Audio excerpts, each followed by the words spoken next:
الغزالی university کے vice chancellor جناب جو ہے ڈاکٹر ذیشان احمد صاحب ہوتے ہیں، اور آج بھی الحمدللہ وہ تشریف لائے ہمارے درمیان ہیں۔ انتہائی اہم موضوع پر گفتگو کریں گے۔ ڈاکٹر صاحب کا موضوع ہے زندگی کے تمام شعبوں میں اسلامی آداب اپنانے کی اہمیت۔ میں جناب ڈاکٹر صاحب سے گزارش کروں گا کہ درس قرآن و حدیث کا آغاز فرمائیں۔ بسم اللہ الرحمن الرحیم، الحمدللہ رب العالمین والصلاۃ والسلام علی رسول اللہ، اما بعد۔ اللہ سبحانہ و تعالیٰ نے نبی کریم صلی اللہ علیہ وآلہ وسلم کے ذریعے سے جو ہمیں دین عطا فرمایا، وہ اس کے اندر آخرت کی کامیابی تو اپنی جگہ ہے، لیکن دنیا کے اندر بھی ایک بہترین زندگی، جسے قرآن تعبیر کرتا ہے حیاتن طیبہ سے، اس کے پورے اسباب بھی موجود ہیں۔ یعنی اسلام کے بلند ترین مقاصد میں سے یہ مقصد بھی ہے کہ لوگوں کی جان، لوگوں کا مال، لوگوں کی عزت، لوگوں کی راحت، ان کا سکون و اطمینان، اس کی حفاظت بھی ہو، اور ایسا نظم بنے اور معاشرت کا ایسا نظام بنے کہ جس کے اندر لوگ ایک بڑی نشاط کے ساتھ، راحت کے ساتھ، چین کے ساتھ زندگی گزاریں۔ تو جس چیز کو تعلیمات میں عام طور پہ ہم ذکر کرتے ہیں، ادب کے آداب، ہم اکثر جب مدرسے پڑھنے جاتے ہیں تو یہ کہتے ہیں، ہمارے علماء بتاتے تھے کہ پہلے ادب آتا ہے پھر علم آتا ہے۔ ہم سوچتے تھے کہ ادب کیا چیز ہے، تو کبھی ادب کے نام پہ کچھ سنتیں بتا دی جاتی تھیں، کبھی ادب کے نام پہ کچھ قرآن کی آیتیں بتا دی جاتی تھیں، کبھی ادب کے نام پہ کچھ ایسی چیزیں بتا دی جاتی تھیں جن سے حقوق کی رعایت ہوتی ہے۔ تو اگر ہمیں سمجھنا نا ادب کو، تو یاد رکھیے گا کہ مثال کے طور پہ جب ہم کمپنیز میں مینجمنٹ کی بات کرتے ہیں نا، کچھ لوگ ہوتے ہیں جو ریسرچرز ہوتے ہیں، جو تحقیق کرتے ہیں، تو وہ تحقیق کرتے ہیں کہ کیا چیز ہے جس سے حادثے ہوتے ہیں۔ ایک پورا ڈسپلن ہے، ایک پوری فیلڈ ہے جسے ہم کہتے ہیں ہیلتھ اینڈ سیفٹی۔ یہ کمپنیز میں آج کل بڑا رواج ہے اس کا، ہیلتھ اینڈ سیفٹی کا۔ تو کچھ ریسرچرز ہیں، وہ دیکھتے ہیں کہ حادثے ہوتے کیسے ہیں کمپنیوں میں، فیکٹریوں میں، سیڑھی سے اترتے ہوئے، رستے میں چلتے ہوئے۔ تو جب وہ اس پہ تحقیق کرتے ہیں تو اس کے بعد پھر وہ سیفٹی پروٹوکالز اور ایس او پیز بناتے ہیں کہ اگر ان سیفٹی پروٹوکالز کو، ایس او پیز کو فالو کیا جائے گا ایک انڈیویجول ورکر کے لیول پہ، ایک مینیجر کے لیول پہ، تو حادثے نہیں ہوں گے۔ مثال کے طور پہ وہ بتاتے ہیں کہ جب سیڑھی اتریں یا سیڑھی چڑھیں تو جو اس کا ہینڈل ہے یا جس کا ساتھ اس کا جو لکڑی جا رہی ہے، جو بھی چیز، اس کو پکڑ کے اتریں یا چڑھیں، اور اسٹیپ بائی اسٹیپ چڑھیں۔ تو انہوں نے جو تحقیق کی، انہوں نے جو ڈیٹا دیکھا کہ کتنے لوگ کتنی مختلف سیڑھی چڑھنے اترنے میں، کسی بلڈنگ میں، کسی فیکٹری میں کام کرنے میں کس طرح سے حادثات کا شکار ہوئے، جب انہوں نے سب کو اسٹڈی کیا تو انہوں نے پھر اس کو کنورٹ کر دیا کہ ایک انڈیویجول لیول پہ جو فیکٹری ورکر ہے، جو مینیجر ہے، وہ جو کام کر رہا ہے، اس کو ایسا ہم ایک بیہیویئر کا ایک پیٹرن دے دیں، پروٹوکالز دے دیں، ایس او پی دے دیں، جس پہ وہ عمل کرے گا تو حادثے کا شکار نہیں ہوگا۔ تو اسی طرح سے دین کے اندر جب علماء، جب وہ قرآن کی آیتوں پہ سوچ بچار کرتے ہیں، تحقیق کرتے ہیں، جب احادیث و سنت کی تحقیق کرتے ہیں، سنت میں تینوں قسم کی سنت آتی ہے، جو آپ علیہ الصلوۃ والسلام نے فرمایا، حدیث قولی، جو آپ صلی اللہ علیہ وسلم نے کیا، حدیث فعلی یا حدیث عملی، اور حدیث تقریری جس پہ آپ خاموش رہے اور آپ نے اپنی انڈورسمنٹ کا اظہار کیا۔ یہ ساری چیزیں بھی آتی ہیں۔ پھر اس کے اوپر دین کے مقاصد کو، اس کی مصلحتوں کو، اس کی حکمتوں کو سامنے رکھ کے بھی علماء کچھ آداب بناتے ہیں۔ تو یہ اسکالرز، یہ مفتی حضرات، یہ ائمہ، یہ مجتہدین، یہ علماء جن پروٹوکالز کو، ایس او پیز کو بناتے ہیں، کھانے کے اندر، سونے کے اندر، معاشرت کے اندر، ایک دوسرے سے ملنے کے اندر، شادی کے اندر، مسجد آنے جانے کے اندر، ایک دوسرے کے ساتھ ملنے اور جدا ہونے کے اندر، سفر کے اندر، وہ ایس او پیز ہوتی ہیں، وہ پروٹوکالز ہوتے ہیں جس کے اندر یہ پانچوں چیزیں موجود ہوتی ہیں۔ اگر ہم ان پروٹوکالز پہ، ان آداب پہ عمل کر لیں، ان ایس او پیز پہ عمل کر لیں، تو ہمیں قرآن پر بھی اس کی پوری اسپرٹ کے ساتھ عمل کرنے کا ثواب ملتا ہے۔ نبی کریم صلی اللہ علیہ وسلم کی قولی، فعلی، تقریری سنتوں اور احادیث پہ عمل کرنے کا ثواب ملتا ہے۔ وہ بھی ساری اس میں انکارپوریٹ ہوتی ہیں، اس میں بلٹ ان ہوتی ہیں۔ اسی طرح سے حقوق اللہ کی اور حقوق العباد کی پوری طرح سے رعایت ہوگی، اور یہ میں مثالوں کے ساتھ ابھی واضح کروں گا آپ کے سامنے، اس کی بھی پوری رعایت ہوتی ہے۔ اور ساتھ ساتھ ان سب کے علاوہ جس چیز کو ہم کہتے ہیں جو عدل سے اور انصاف سے بڑھ کے جو چیز ہوتی ہے، جس کو ہم احسان سے تعبیر کرتے ہیں، اس احسان کا بھی پورا اہتمام ہوتا ہے۔ اللہ تعالیٰ نے 12 قرآن میں کہا اللہ یحب المحسنین، اللہ تعالیٰ احسان کرنے والوں کو پسند کرتا ہے۔ اب یہ احسان کے 3 میننگ قرآن حدیث میں ملتے ہیں۔ ہم کہتے ہیں نا احسان، محسن، ایک وہی میننگ ملتا ہے جس میں ہم اردو میں عام طور پہ احسان کا لفظ استعمال کرتے ہیں، اس کا میرے اوپر بڑا احسان ہے۔ تو اللہ تعالیٰ قرآن میں کہتے ہیں وَبِالْوَالِدَيْنِ احسانا، تو والدین پہ احسان کرو، انصاف نہیں بلکہ احسان کرو۔ ان کے ساتھ انصاف ہی کرنا مشکل ہے، ان کے ساتھ عدل ہی کرنا مشکل ہے۔ وہ واقعہ ہم بچپن سے سنتے ہیں کہ وہ ایک شخص نے اپنی والدہ کو، بوڑھی والدہ کو اپنے کندھے پہ حج کرایا اور پھر آ کے پوچھا کیا میں نے بدلہ دے دیا؟ تو نے کہا وہ ایک رات جو جاگی ہے تمہارے لیے اور تمہارا اس کا بھی بدلہ پورا نہیں ہو۔ تو عدل بھی کرنا مشکل ہے، لیکن اللہ تعالیٰ قرآن میں کہتے ہیں اپنے والدین کے ساتھ بہترین سلوک کرو، ان کے ساتھ بہترین احسان کا سلوک کرو۔ ایک معنی عدل سے بڑھ کے احسان کرو، جس معنی میں ہم اردو میں استعمال کرتے ہیں۔ دوسرا ایک معنی میں استعمال ہوتا ہے جب ہم کہتے ہیں کہ حضرت جبریل علیہ السلام جب آئے اور حضرت جبریل علیہ السلام کی حدیث میں آیا کہ احسان کیا ہے، جب حضرت جبریل علیہ السلام نے پوچھا تو آپ علیہ السلام نے جواب دیا احسان یہ ہے کہ تم اللہ کی عبادت ایسے کرو کہ تم اللہ کی طرف دیکھ رہے ہو، اور اگر تم اللہ کی طرف نہیں دیکھ رہے وہ تو تمہاری طرف دیکھ رہا۔ تو احسان یہ ہے کہ میں اپنی زندگی ایسے گزار رہا ہوں، ہر چھوٹے چھوٹے اپنی زندگی کے عنصر کے اندر، اپنے ڈیلی روٹینز کے اندر میں ایسے زندگی گزار رہا ہوں کہ جیسے اللہ میرے ساتھ ہے، اللہ میرا آڈینس ہے۔ میں اگر بیان کر رہا ہوں، بیان سن رہا ہوں، نماز میں ہوں، کھانا کھا رہا ہوں، سو رہا ہوں، عبادت کر رہا ہوں، گھر والوں سے ہنسی مذاق کر رہا ہوں، مجھے ایک استحضار ہے کہ اللہ مجھے دیکھ رہا ہے۔ تو آداب میں بھی ہم یہ دیکھتے ہیں کہ علماء نے آداب جو مرتب کیے اس کی ایک حصہ جو ہے وہ ظاہری آداب کا ہے، دوسرا حصہ باطنی آداب کا ہے۔ تو ہم اس میں بھی بات کریں گے کہ ظاہری ادب اور باطنی ادب دونوں اپنی جگہ بہت اہم ہیں۔ تو اس آداب میں ان 5 چیزوں کی رعایت ہوگی، قرآن احکام کی بھی، سنہ حدیث کی بھی، حقوق العباد کی بھی، حقوق اللہ کی بھی، اور احسان کی بھی رعایت ہوگی۔ تو جب ہم یہ سب چیزوں کو لے کے چلتے ہیں تو اب کسی بھی چیز کے جب اس کو ادب سے کرتے ہیں تو ہمیں ان ساری چیزوں کا ثواب آٹومیٹکلی مل رہا ہے۔ اور آداب کے اندر جو زندگی کے اندر جو معاشرہ تشکیل دیتا ہے وہ ایک بہت ہی خوبصورت، ایک بہت ہی آپس میں ایک دوسرے کی حقوق کی رعایت کرنے والا، شیر و شکر ہونے والا، ایک بڑا آپس میں ایک دوسرے کے ساتھ محبتوں والا، ایک دوسرے کی قدر والا، ایک حیاتاً طیبہ، ایک پلیزنٹ لائف والا معاشرہ وجود میں آتا ہے۔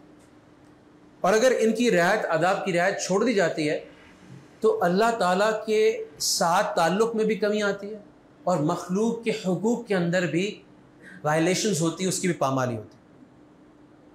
اب میں چھوٹی سی ایک بات کرتا ہوں کہ اگر ہم آداب کا خیال رکھ لیں، اگر میں آپ حضرات سے تھوڑا سا ذرا کیلکولیٹ کریں، ذرا سا اپنے ذہن میں کیلکولیٹ کریں کہ کتنا وقت ایک ٹپکل آدمی، ایک ٹپکل انڈیویجول ہمارے معاشرے کے اندر کتنا وقت سونے میں، کھانے پینے میں، بیت الخلاء، واش روم میں، گھر آنے جانے میں، اپنے ورک پلیس سے اپنے گھر میں کمیوٹ کرنے میں، آنے جانے میں، ڈرائیو کرنے میں، اور اسی طرح سے مسجد آنے جانے میں کتنا وقت لگ جاتا ہوگا؟ 7-8 گھنٹے کی تو صرف نیند کی بات کر لیتے، 1-2 گھنٹہ ہم کھانے پینے اور واش روم وغیرہ ملا رہے تھے۔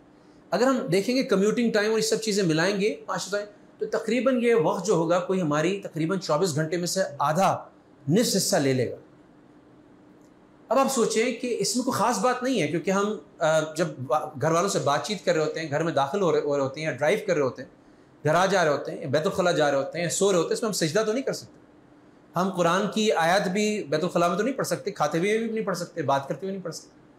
لیکن اگر میں آداب میں اسی 12 گھنٹے کی، یعنی تقریباً اپنی نصف زندگی میں جو روٹین کی زندگی ہے جو میں ویسی کر رہا ہوں، اگر اس کے اندر آداب کی رعایت کر لوں، اللہ کے حکم اس پیکیج میں شامل ہیں، اس SOP کے اندر شامل ہیں، نبی کی سنت اس پیکیج کے اندر زبردست طریقے سے علماء نے جو آداب بتائے اس کے اندر ساری خوبصورتی کے ساتھ اس کو شامل کر دیا گیا ہے، اسی کے اندر حقوق کی رعایت بھی شامل ہے اور احسان بھی شامل ہے۔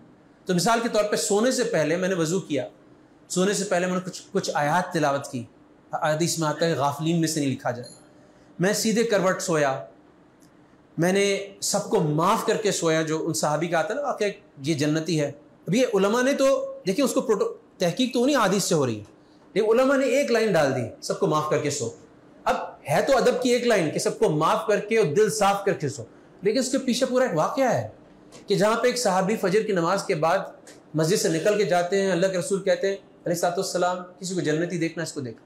حضرت عبداللہ بن عمر بن العاص ان کے پیچھے چلے جاتے ہیں، وہ کہتے ہیں کیسے جنتی ہے، میں اس کو معلوم کروں گا. وہ obsessed ہے اس چیز کا، ان کو ہوکہ ہے کہ ہم جنت کی جتنی بھی باتیں ہیں، جنت کے پہنچنے کے جتنے بھی ذریعے ہیں، ان کی ریسرچ کریں، ان پہ ریسرچ کریں اور ان کو ایکسپلور کریں. تو آ کے کہتے ہیں کہ وہ 3 دن رہتے ہیں ان کا مہمان بن کے، اور پھر تیسرے دن رخصت ہوتے ہیں. وہ ان صاحب سے کہتے ہیں کہ آپ کے بارے میں رسول اللہ صلی اللہ علیہ وسلم نے یہ بات فرمائی تھی، 3 دن میں آپ کے ساتھ رہا، مجھے تو آپ نے کوئی خاص بات ملی نہیں. یعنی یہاں تک کہ میں نے دیکھا کہ آپ تہجد کے لیے بھی روز رات میں نہیں اٹھتے تھے. تو انہوں نے کہا میاں مجھے بھی کوئی ایسی بات اپنے بارے میں نہیں ہے، وہ بھی ظاہر کثر نفس قسم کے انسان تھے. تو انہوں نے کہا میرے ذہن میں ایسی بات نہیں کہ مجھے پتہ نہیں اللہ کے رسول نے کیوں جنتی کہا.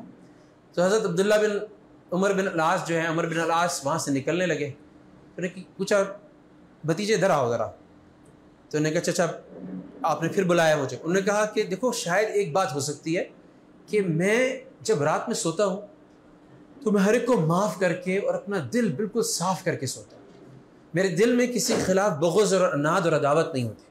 لیکن علماء اسی پورے واقعے کو نہیں لکھیں گے وہاں پہ. جب آداب کی آپ کتاب پڑھیں گے تو وہاں ایک جملہ لکھا ہوگا کہ دل صاف کر کے، سب کی طرف سے دل صاف کر کے سو. ہم انگریزی میں کہتے ہیں کہ grudge and resentment is like taking the poison yourself and expect the other person to die. کیا مطلب کہ دل کے اندر کسی کے خلاف عداوت اور بغض رکھنا ایسے ہی ہے کہ ہم تمنا کرتے ہیں کہ ہم خود ہلاک کر رہے ہوتے ہیں اپنے آپ کو، لیکن ہم تمنا کر رہے ہوتے ہیں کہ دوسرے سے نقصان کا شکار. ہاں دوسرے کو نقصان نہیں ہوتا. جو بغض عداوت میں اپنے دل میں آپ کے خلاف رکھا ہوں نا، وہ مجھے نقصان پہنچا. اب تو میڈیکل سٹڈیز ہیں کہ جو لوگ گرج رکھتے ہیں نا ان کو ہارٹ کی بیماریاں، ان کو ہائپر ٹینشن وغیرہ زیادہ ہوتا ہے. تو اب یہ ادب میں آ گئی بات، لیکن اس کے اندر میڈیکلی بھی، سائیکولوجیکلی، نفسیاتی طور پہ بھی، طبی طور پہ بھی ہر طرح کی خیر ایک جملے کے ادب میں آ گئی. اب اسی ادب میں لکھا ہوا ہے کہ مثال کے طور پہ رات میں بسم اللہ پڑھ کے لاک کر کے سو، بسم اللہ پڑھ کے بتیاں بجھا کے سو، بسم اللہ پڑھ کے برتن ڈھک کے سو. اب یہ آداب میں لکھا ہوا ہے. اس کے پیچھے پوری ہم جب سیرت کی کتابوں میں جاتے ہیں تو پوری ہمیں احادیث ملتی. مثال کے طور پہ ایک دفعہ نبی کریم صلی اللہ علیہ وسلم کے ساتھ ایسا ہوا کہ آپ علیہ السلام کا ایک گھر پہ ایک دیا یا ایک شمع جلتی رہ گئی، اور رات میں ایک چوہا آیا، اس کی دیا سلائی پکڑی اور اس کو گرایا، جس کی وجہ سے آگ کا خطرہ پیدا ہوا. اس کے بعد آپ علیہ السلام نے اپنی عادت بھی بنا لی اپنی امت، جو ہستی ہمارے لیے اللہ تعالیٰ فرما رہے ہیں لقد جاءکم رسول انفسکم، تمہارے اندر سے ایک ہستی آئی ہے، عزیز علیہ ما عنتم، وہ ذرا سی تمہاری تکلیف اس کے اوپر بڑی ناگوار ہے. آپ علیہ السلام تو ہر چیز جو ہماری سیفٹی کی ہے، ہماری ویل بینگ کی ہے، ہماری خیر کی ہے، ہماری حفاظت اور عافیت کی ہے، وہ آپ علیہ السلام بتا رہے ہیں. جوتے پہننے کے آداب میں بتا رہے ہیں اگر جوتا آگے سے بند ہے تو اس کو جھاڑ کے پہنو. آپ علیہ السلام کے ساتھ ایک واقعہ ہوا کہ اس میں سے وہ ایک سانپ یا بچھو کو نکل کے بھاگا. اس وقت سے وہ SOP بن گئی آپ کے لیے بھی، صحابہ کے لیے بھی اور امت کے لیے بھی. وہ تعلیم ہو گئی کہ ہمیشہ جوتے جو آگے سے بند اس کو جھاڑ کے. اسے سونے کے آداب کی ہم بات کر رہے تھے تو بستر جھاڑ کے سو. اب اس کے اندر اتنی خیر اور اتنی مشکلات سے ایک دفعہ ہمارے صاحبزادے وہ سوئے تو ان کو پورا یہاں سے یہاں نشان بنے ہوئے، 2-3 نشان ٹریک بنے ہوئے. اس اسکن اسپیشلسٹ کو ہم نے، وہ نیچے سوتا بیچارہ، زمین پہ سوتا. اب وہ اس کو تو بولے کیڑا اندر چل رہا ہے، کیڑا اندر چل رہا ہے. تو ہم نے کہا بھائی اہتمام کرو اس چیز کا کہ اپنا بستر تو جھاڑ کے سو. تو کتنی چھوٹی موٹی تکالیف ہیں جو دین پر اور سنت پر اور آداب پہ عمل کرنے کی وجہ سے انفرادی طور پر، اجتماعی طور پہ ہمیں حاصل ہوتی. اب یہ تو چلو دنیا میں حاصل ہوا، لیکن وہ روٹین کا جو 12 گھنٹہ تھا جب اچھا مزیدار بات یہ ہے کہ جب میں ان چیزوں کی عادت اپنے بچوں کو بچپن میں ڈالتا ہوں تو یہ ان کا سیکنڈ نیچر بن جاتا ہے. اب اگر انہوں نے بچپن سے میں نے تھوڑا سا کیا کرتا ہوں، کبھی جب بچے جا رہے ہوتے ہیں میرے تو میں تھوڑا سا پیچھے ہٹ جاتا ہوں ان سے مسجد سے نکلتے وقت کہ دیکھوں یہ مسجد سے نکلتے ہو کون سا پاؤں باہر نکالیں گے. اور کون سا پاؤں چپل میں پہلے ڈالیں گے. تو اس سے کیا ہوتا ہے کہ ان کو اب اس وقت کیونکہ آپ کتنا بھی تعلیم کرا لیں لیکن ان کو وقت کے اگر اس وقت پہ ان کو آپ واچ نہ کریں تو ان کے اندر وہ عادت بنتی نہیں. تو مسجد میں اندر جاتے ہوئے بیت الخلاء کے اندر جاتے ہوئے تو اس سے بعد لیکن اس بچے کو اگر ہم نے بچپن میں سکھا دیا, اس کی پروگرامنگ ویسے ہو گئی, اس کی نفسیات میں وہ چیز آ گئی, اب وہ بڑے ہو کے اب وہ مسجد میں داخل ہوتے ہوئے الٹا پاؤں اندر نہیں رکھ سکتا. مسجد سے باہر نکلتے ہوئے وہ سیدھا پاؤں پہلے باہر نہیں نکال سکتا. وہ بیت الخلاء میں داخل ہوتے ہوئے سیدھا پاؤں اندر نہیں رکھ سکتا. مگر چھوٹی چھوٹی باتوں میں جو اس کا سیکنڈ نیچر بن گئی, اب اس کو مستقل ثواب مل رہا ہے, اب اس کو سوچنا نہیں پڑ رہا. شروع میں تھوڑی سی والدین کو تنبیہ کرنی پڑی, شروع میں تھوڑا سا اس کو یاد دلانا پڑا, لیکن اب اس کی عادت بن گئی, اب اس کو ہٹا نہیں سکتا. اب اس کا ثواب اور اس کی جو آداب کی برکات ہیں اس کے لیے وہ آٹومیٹک ہے, اسپونٹینیس ہے. تو اگر ہم یہ خود بھی کر لیں اور اپنے بچوں کی بھی عادت یہ ڈال دیں, ایک آداب جو ہم بات کر رہے ہیں وہی 24 گھنٹے کی زندگی میں 12 گھنٹے کی زندگی مستقل ثواب کی زندگی, آخرت کی تیاری کی زندگی, آخرت میں مستقل میٹر چالو ہونے کی زندگی. وہی 8 گھنٹے میں نے سیدھے کروٹ ہو کے دائیں رخسار کے نیچے ہاتھ رکھے, سنت کا اتباع کر کے چند چھوٹی چھوٹی دعائیں جن میں ہارڈلی 5 منٹ لگتا ہے. سورہ بقرہ کی آخری 2 آیات یا 3 آیات, بسمک اللہم اموت واحیا, بسمک اللہم ربی وضعت جنبی وبکار فإن امسکت نفسی فرحمها وإن ارسلتها فاحفظها بما تحفظ به عبادك الصالحین. اللہم قنی عذابک یوم تجمع عبادک, جس دن آپ لوگوں کو اکٹھا کریں گے اللہ میری حفاظت کیجیے گا, مجھے پناہ دیجیے گا. یہ چھوٹی چھوٹی الحمدللہ الذی اطعمنا وسقانا وکفانا واوانا فکم ممن لکافی لہ علم. یہ پیاری دعا ہے, پڑھ کے اللہ سے تعلق بن جاتا ہے. ساری تعریف اللہ کے لیے جس نے مجھے کھلایا پلایا ٹھکانہ دیا. کتنے لوگ ہیں ان کے پاس ٹھکانہ ہی نہیں ہے. اب یہ دعا پڑھ کے کتنے سیکنڈ لگے, 4 سیکنڈ لگے, لیکن جس کو عربی آتی ہے اس کا اللہ سے تعلق روزانہ رات میں مضبوط ہو. ان آداب کو پورا کر کے جب ہم نے رات گزار لی تو وہ 8 گھنٹے 7 گھنٹے 6 گھنٹے, چلو آپ لوگ کیسے دیکھ رہے ہیں, ہمارے کوئی رمضان میں کون سے 6 گھنٹے ہوتے ہیں, ڈاکٹر صاحب 2 گھنٹے کی رات میں نیند ہوتی ہے, 1 گھنٹے کی ہوتی ہے, تو خیر وہ بھی نہیں ہوگی انشاءاللہ, سب راتیں جاگیں گے, جاگنے والی راتیں آ گئی. لیکن جب ہم رمضان کے بعد سوئیں گے تو وہ میرا ایک 1/3 زندگی کا عبادت کا میٹر چل رہا ہے. اگر آداب کو میں فالو نہیں کر رہا ہوں تو وہ دنیا بن گئی. آداب کو فالو کرنے سے اسی نیند کو کہ وہی میں خواب کے مزے لے رہا ہوں, اسی نیند کی راحت کے مزے لے رہا ہوں, لیکن وہ آخرت اور دین بن گیا. تو یہ ایک بنیادی چیز ہے, اور یہ جب ایک دفعہ روٹین میں آ جاتی ہے, عادت بن جاتی ہے, تو اس پہ عمل کرنے کا الگ سے کوئی اہتمام نہیں کرنا پڑتا, یہ آٹومیٹکلی انسان عمل کرتا. پھر بہت ساری عبادت بہت ساری آداب وہ ہیں جو معاشرت سے متعلق ہیں, جس کے اندر دوسروں کی رعایت ہے. اور اس کا سب سے بڑا مقصد شریعت کے اندر یہ ہے کہ ہمیں یہ احساس ہو جائے کہ ہم کوئی ایسا کام نہ کریں جس سے کسی کو ادنا درجے کی بھی تکلیف ہو. آپ علیہ السلام کی ذات ایسی تھی کہ ہر ایک کوئی اپنے طور پہ سمجھتا تھا کہ آپ علیہ السلام کی توجہات سب سے زیادہ اس کی طرف ہیں. آپ علیہ السلام سب سے زیادہ اس سے محبت رکھتے ہیں. آپ علیہ السلام سب سے زیادہ اس کی رعایت کرتے ہیں. تو ایک شخص ہے, ایک ہستی ہے, اور اس کی ایک چہیتی بیوی بھی ہے, اس کا چہیتا دوست بھی ہے, اس کی چہیتی بیٹی بھی ہے, اس کا چہیتا داماد بھی ہے. لیکن ان چاروں کے چلو سمجھ میں آتی اگر ان کو ہو تو, لیکن ہر ایک دوسرے ادنا سے ادنا صحابی کو آخر یہ خیال کیسے پیدا ہوتا تھا کہ یہ مجھ سے سب سے زیادہ محبت کرتے. تو جو معاشرت کے آداب تھے, جو انٹریکشن کے آداب تھے, وہ آپ کے کہتے ہیں نا مکارم اخلاق کو مکمل کرنے کے لیے مجھے بھیجا گیا. تو آپ کی ذات میں وہ پوری طرح سے ملتا ہے. اب مجھے کوئی خلیفہ بننے کی ضرورت نہیں ہے, مجھے کوئی پاکستان میں خلافت کا نظام کے انتظار کرنے کی ضرورت نہیں. وہ میں اپنی 5.5 پونے 6 فٹ کی جسم پر اور اپنے ذہن پر, اپنی نفسیات پر, اپنے 5-6 گھر والوں پہ تو امپلیمنٹ کروں نا. پہلے اپنے گھر والوں پہ تو اسلامی خلافت قائم کروں نا, پہلے اپنی باڈی پہ اسلامی خلافت قائم کروں. تو کیا مثال کے طور پہ نبی کریم صلی اللہ علیہ وسلم سے پہل کرنا سلام میں بہت مشکل تھا. اب میں دیکھتا ہوں, میں ابھی یہ 2 ہفتے کا سفر عمرے کا کر کے آیا, تو میں نے دیکھا عربوں میں پھر بھی اہتمام نظر آتا. ہمارے معاشرے میں دیندار طبقہ بھی سلام کرنے میں کچھ کسی حد تک تردد کا شکار ہوتا. اور یہ آپ علیہ السلام نے کہا کہ مومن ہونے کی نشانی, ایک اچھا مسلمان ہونے کی نشانی, اس میں بتایا گیا کہ یہ جان پہچان سے سلام کا کوئی تعلق نہیں ہے, بلکہ سلام کو عام کرو چاہے اس کو اگلے کو جانتے ہو نہ جانتے ہو. ابھی میں کبھی کبھی ایسی سلام کرتا ہوں تو ابھی چونکہ وہ ایک چیز مروج نہیں ہے نا, تو بڑے آکورڈ سے ریئیکشنز آتے ہیں. تو میں نے ایک دو سلام کیا, اب مسجد سے آپس میں ایک ساتھ آ رہے تھے ساتھ, میرا گھر آ گیا تو وہ صاحب جا رہے تھے, میں نے ایک دفعہ سلام کیا, دوشیزہ سلام کیا تو میں تھوڑی سی آواز اونچی کر کے اسی طرح میں نے سلام کیا تو وہ ایک دم گھبرا کے اس نے کہا, میں نے کہا بھائی سلام کا جواب دینا تو واجب ہو جاتا ہے, سلام کرنا تو سنت ہے, سلام کا جواب دینا تو واجب ہو جاتا ہے. میں نے اس لیے تیسری دفعہ بھی آپ کو, لیکن اتنی نایاب سنت ہو گئی نا کہ وہ اگلا بھی کہہ رہا ہے پتہ نہیں یہ کیا چاہتے ہیں مجھ سے, ابھی کوئی نہیں سلام کر کے مجھ سے کوئی چیز مانگنے لگ جائے, پتہ نہیں دیکھنے میں بھی شاید میں اس وقت ایسا لگ رہا ہوں. تو کہنے کا مطلب یہ کہ وہ مروج کرنا اس چیز کو تو بنیادی شاعر میں سے ہے. آپ علیہ السلام کے آداب میں, اخلاق میں بنیادی یہ تھا کہ اگر کوئی بات کرتا تھا آپ اس کی بات نہیں کاٹتے تھے. آپ علیہ السلام کسی سے مصافحہ کرتے تھے اس وقت ان کی گرپ ڈھیلی نہیں ہوتی تھی جب تک کہ اگلا گرپ ڈھیلی نہ کرے. آپ علیہ السلام کسی سے بات سنتے وقت اس کی طرف سائیڈ ویز ہو کے نہیں سنتے تھے, اس کی طرف پوری طرح توجہ دے کے, سینہ اس کی طرف دے کے اس کی طرف پوری, آپ زیادہ مصروف ہیں, میں زیادہ مصروف ہوں کہ آپ علیہ السلام زیادہ مصروف ہیں.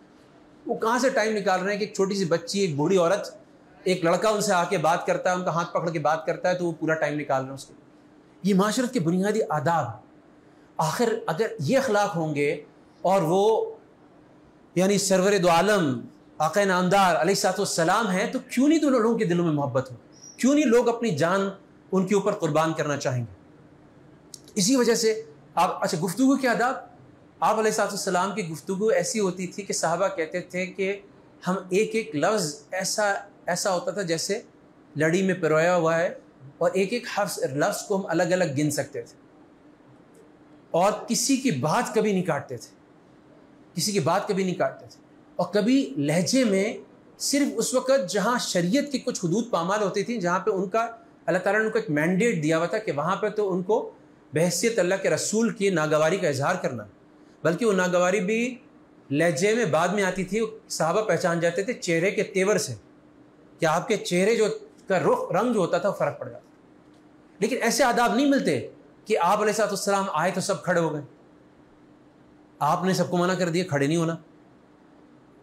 لوگ باہر سے آتے تھے, ایک مجلس میں صحابہ بیٹھے ہوئے, آپ علیہ السلام بھی موجود ہیں, لوگوں کو پتہ نہیں چلتا تھا ان میں سے اللہ کے رسول کون سے ہیں, کیوں وہ ایک عام آدمی کی طرح گھل مل جاتے تھے. ابھی کچھ دن پہلے میں تعلیم میں بچوں کو پڑھا رہا تھا تو ایک حدیث ملی شمائل ترمذی میں کہ صحابہ فرماتے تھے کہ ہم آپ صلی اللہ علیہ وسلم کے سامنے دین کے سوال بھی کرتے تھے, باتیں بھی کرتے تھے, لیکن ہم دنیا کی باتیں بھی کرتے تھے, اور دنیا کی باتیں بھی ہم ایسے کرتے تھے کہ اپنی دل لگی کی باتیں کرتے تھے اور کھانے پینے کی باتیں کرتے تھے. اور آپ علیہ السلام ہماری باتوں پہ مسکراتے بھی تھے, ہمارے چہروں پہ تبسم بھی, ہمارے شعروں پہ تبسم بھی فرماتے تھے, ہماری دل لگی کی باتوں پہ ایسے تھے جیسے ایک کامریڈ ہوتا ہے نا, جیسے ایک ساتھی ہوتا ہے. یعنی ایسا نہیں تھا کہ بہت بڑا شیخ ہے جس کے روب کے اندر سارے بس یوں کر کے بیٹھے ہوئے ہیں, ایسا نہیں تھا. صحابہ جو تھے وہ عزت اور وہ سب بہت کرتے تھے. یاد رکھیے وہ آداب بہت تھے صحابہ میں. جو حضرت عروہ بن مسعود ثقفی کی جو حدیث آتی ہے حدیبیہ کے موقع پہ کہ جب ان کو بھیجا گیا اور وہ واپس گئے تو انہوں نے کہا یہ تم کس سے مقابلہ کر رہے ہو, یہ میں نے کیسر و کسریٰ کی دربار دیکھے, یہ تو جو جان چھڑکتے ہیں, جو محبت رکھتے ہیں, جو تعظیم کرتے ہیں, میں نے کیسر و کسریٰ وغیرہ کسی کی نہیں دیکھی. ابھی وضو کا پانی نہیں گرتا, یہ لوگ اپنے چہرے پہ اور جسم پہ مل لیتے ہیں, اپنے چہرے پہ مل لیتے ہیں, اپنے اعضاء پہ مل لیتے ہیں. تھوک ان کا نہیں گرتا, وہ ایک دوسرے سے لڑتے ہیں اس کو لینے کے لیے. نظریں اٹھا کے بات نہیں کرتے, اپنی آوازیں اونچی نہیں کرتے. یہ سب باتیں اپنی جگہ تھیں, آواز اونچی نہیں کرتے تھے. ابھی ہم دیکھ رہے تھے تو مسجد نبی کا جو پرانا حصہ ہے وہاں وہ حدیث لکھی ہے, قرآن کی آیت لکھی ہے, طرف اصواتکم, اپنی آوازیں اونچی نہ کرو نبی کریم صلی اللہ علیہ وسلم. وہ سارے آداب اپنی جگہ. لیکن آپ علیہ السلام کی بے تکلفی ایسی تھی کہ آپ کے سامنے وہ کھانے پینے کی باتیں کر رہے ہیں, اور وہ کہتے تھے کہ ہمیں صرف اس وقت پتہ چلتا تھا کہ کوئی بات ہم نے غلطی کی ہے جب آپ کے چہرے پہ سرخی کسی قدر آتی تھی یا آپ اعراض فرماتے تھے. اعراض کا مطلب ہوتا تھا تھوڑا چہرہ پھیرتے تھے, اتنی انڈیکیشن کافی ہوتی تھی. نہ چیخنے کی ضرورت ہے, نہ برا بلا کہنے کی ضرورت ہے, نہ کچھ ڈانٹنے کی اور زجر اور توبیخ کرنے کی ضرورت ہے. صرف چہرے کا تھوڑا سا اینگل چینج کر دینا ہی صحابہ کے لیے ایک بڑی ایک تنبیہ ہوتی تھی. تو یہ وہ چیزیں تھیں جو آداب ہیں گفتگو کے, معاشرت کے, آپس میں ملنے جلنے کے. یہ ممکن نہیں تھا کہ آپ علیہ السلام کی ذات سے کسی کو تکلیف پہنچے, یا صحابہ کی جن کی یہ تربیت ہوئی تھی ان کی تربیت ایسی ہوئی تھی کہ کس وقت مجلس میں آنا ہے, مہمان نوازی کے کیا آداب ہیں, اگر کسی نے اپنے یہاں کسی دعوت میں بلایا ہے تو کس وقت پہنچنا ہے. اب آج کل یہ بڑا معمول ہے اور آداب کے خلاف ہے کہ ایک پارٹی پہنچ گئی جناب, وہ پہنچ گئی آپ نے عشاء کے بعد دعوت کی تھی، وہ پہنچ گئی مغرب کے بعد. دوسری پارٹی پہنچی 10:30 بجے. اب وہ بیچارہ جو میزبان ہے وہ پریشان ہے، فون بھی کر رہا ہے، پوچھ رہا ہے، وہ کہہ رہی ہے کراچی کا ٹریفک ایسا ویسا. وہ بھائی اب تو گوگل آ گیا ہے، وہ تو آپ دیکھ سکتے ہو کہ پہنچنے کا ٹائم بتا دیتا ہے. وہ ٹریفک کی سچویشن ریئل ٹائم بتاتا ہے کہ اس ٹائم پہنچو گے. اچھا دوسرا پھر کیا ہے کہ اس بات پہ بھی تنبیہ کی گئی ہے، قرآن میں بھی کی گئی کہ ایک وقت ہے جب تک بیٹھنا چاہیے. وہ آپ کسی کے دعوت میں گئے، اب آپ اٹھ ہی نہیں رہے، اب اس کے بھی سونے کا ٹائم، اس کے بچوں کا اسکول اگلے دن، بہت ساری چیزیں. تو یہ ساری چیزیں اسلامی آداب میں شامل ہیں، اسلامی آداب میں شامل ہیں. اب آپ بیٹھے ہیں وہاں پر، اکثر یہ ہوتا ہے بھائی ضروری تو نہیں، فرض تو نہیں ہے نا میٹھا، ویسے تو ہم مولوی لوگوں کے لیے فرض ہی ہے میٹھا، لیکن ضروری تو نہیں ہے. وہ کہاں پہ میٹھا کب تک آ رہا ہے، بھائی میٹھا نہیں رکھا اس نے تو اس کے لیے کیا شرمندگی ہوگی. وہ بھگائے گا کہ یار آئس کریم پکڑ کے لاؤ جلدی سے. وہ ایک واقعہ بھی آتا ہے ہمارے بزرگوں کا کہ انہوں نے کچھ ایک صاحب کی دعوت کی کہ ہمارے بزرگوں میں سے اکابرین میں سے کسی نے، تو انہوں نے کچھ دعوت میں رکھی چیزیں، سامان رکھی، تو پھر انہوں نے کہا کہ کیا مزہ آ جائے کہ اس کے ساتھ اگر اس دال چاول کے ساتھ اچار بھی ہو. تب ان کے پاس اچار نہیں تھا، تو اب وہ ان کے پاس پیسے بھی نہیں تھے اچار کے، دعوت تو کی تھی.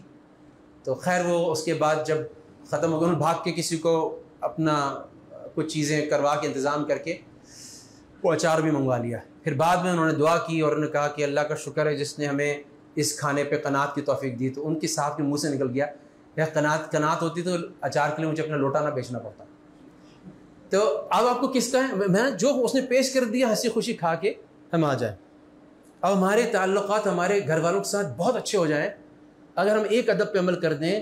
نبی کریم صلی اللہ علیہ وسلم کی ایک سنت پہ ادب بھی ہے کہ کھانے میں جتنا کھانا کھانا اتنا کھا لیں، کھانے میں کبھی برائی نہ کریں. اچھا کتنا بھی کنٹرول کرو نا، میں اس کی یہ دلیل پیش کرتا ہوں کہ دیکھو اگلی دفعہ بیگم تم تاکہ غلطی دوبارہ نہ کرو نا. حالانکہ اس کھانے میں برائی نہیں کر سکتے، برائی کرنا آداب کے خلاف. تو اگر ہم اور ہمارے گھر والے بہت خوش ہو جائیں، اکثر اسی بات پہ جھگڑا ہوتا ہے کہ میں اتنی محنت سے بنائی کوئی چیز، اس کے بعد انہوں نے ایک اتنی محنت سے بنائی، اس کے بعد انہوں نے ایک خامی نکال لی. تو آداب میں سے یہ ہے کہ ہم کھانے کی نبی کریم صلی اللہ علیہ وسلم نے کبھی بھی کوئی خوبی تو بیان کی، لیکن خامی نہیں بیان کی. خوبی بہت بڑھ کے بیان نہیں کی اور خامی تو کبھی بھی بیان نہیں کی. اور انہی آداب میں سے جو ہم دیکھتے ہیں کہ روزانہ ہمیں تکلیف کا سبب بنتی ہے، آج کل خاص طور پہ تراویح کے موقعوں پہ جہاں پہ پارکنگ کی جگہ نہیں ملتی، ایک گاڑی ایسے لگی ہوئی ہے جس کی وجہ سے باقی لوگ سب پریشان ہو رہے ہیں. جو گاڑی نکالنا چاہتا ہے، کوئی ایمرجنسی کوئی چیز ہے، وہ گاڑی نہیں نکال سکتا کیونکہ ایک گاڑی نے باقی ساری گاڑیاں. ہمارے اکابرین، ہمارے علماء اس کو بتاتے ہیں کہ کبیرہ گناہ ہے، چھوٹا گناہ نہیں ہے، یہ کبیرہ گناہ ہے. یہ آداب کی صرف خلاف ورزی نہیں، بڑا گناہ. اسی سے ہم دیکھتے ہیں کہ ایک شخص ہے مسجد میں نماز پڑھنے کے نفل پڑھنے کے آداب ہیں، ٹھیک ہے کہا پھیل کے پڑھو، لیکن ہم یہ دیکھتے ہیں جو نکلنے کا رستہ ہے اس پہ بالکل پچھلی صف میں ایک شخص جا کے نماز پڑھ رہا ہے. اب جتنے لوگ وہاں سے گزر رہے ہیں، وہ سامنے سے دروازہ ہے، یوں کر کے دروازہ ہے، لیکن ان کو وہ جو آخری بندہ کھڑا ہوا ہے وہاں جو نماز پڑھ رہا ہے وہ اسی کے پیچھے، اس کے پیچھے سے گھوم کے جانا پڑے. اب اس کی نفل کا کیا ثواب ہے کیا ثواب نہیں ہے، لیکن اتنے لوگوں کو تکلیف دینے کا گناہ بہرحال اس کے حق میں ہے. ہم نے امریکہ وغیرہ میں دیکھا، اس میں دیکھا کہ اگر 2 لین کی ٹریفک ہے اور ٹرین کا پھاٹک بند ہے اور بڑی دیر سے بند ہے، ایسا نہیں ہوگا کہ اس لین سے نکل کے آنے والی لین میں گاڑیاں بھر جائیں. لیکن ہم پاکستان میں اکثر دیکھتے ہیں کہ ادھر سے بھی اور ادھر سے بھی دوسری لین میں جو آنے والی لین ہے اس میں گاڑیاں بھر جائیں گی. اس سے جس کو اچھا یہ کون لوگ ہوتے ہیں جو بالکل پیچھے لگے ہوتے ہیں، وہ اپنا فائدہ اٹھانے کے لیے پوری ٹریفک جام کر دیتے ہیں. اور کتنے لوگوں کو کتنی تکلیف ہوتی ہے، کتنی دیر تک وہ ٹریفک جام ہو جاتا ہے، لیکن وہ کتنی بڑی آداب کی خلاف ورزی ہے، کتنی بڑی حقوق کی خلاف ورزی ہے، کتنا بڑا گناہ ہے ہم نہیں سمجھتے. ہم اس کو اسلامی نہیں سمجھتے. ہم تو کہتے ہیں کہ ایکچولی ہمیں تو وہ فلاں بیان کے لیے جلدی پہنچنا تھا اس لیے ہم نے لگا دیا، یہ نیکی تھی، ہم نے تو نیکی کی ہے، حالانکہ بہت بڑا گناہ کیا ہم نے بہت بڑا گناہ کیا.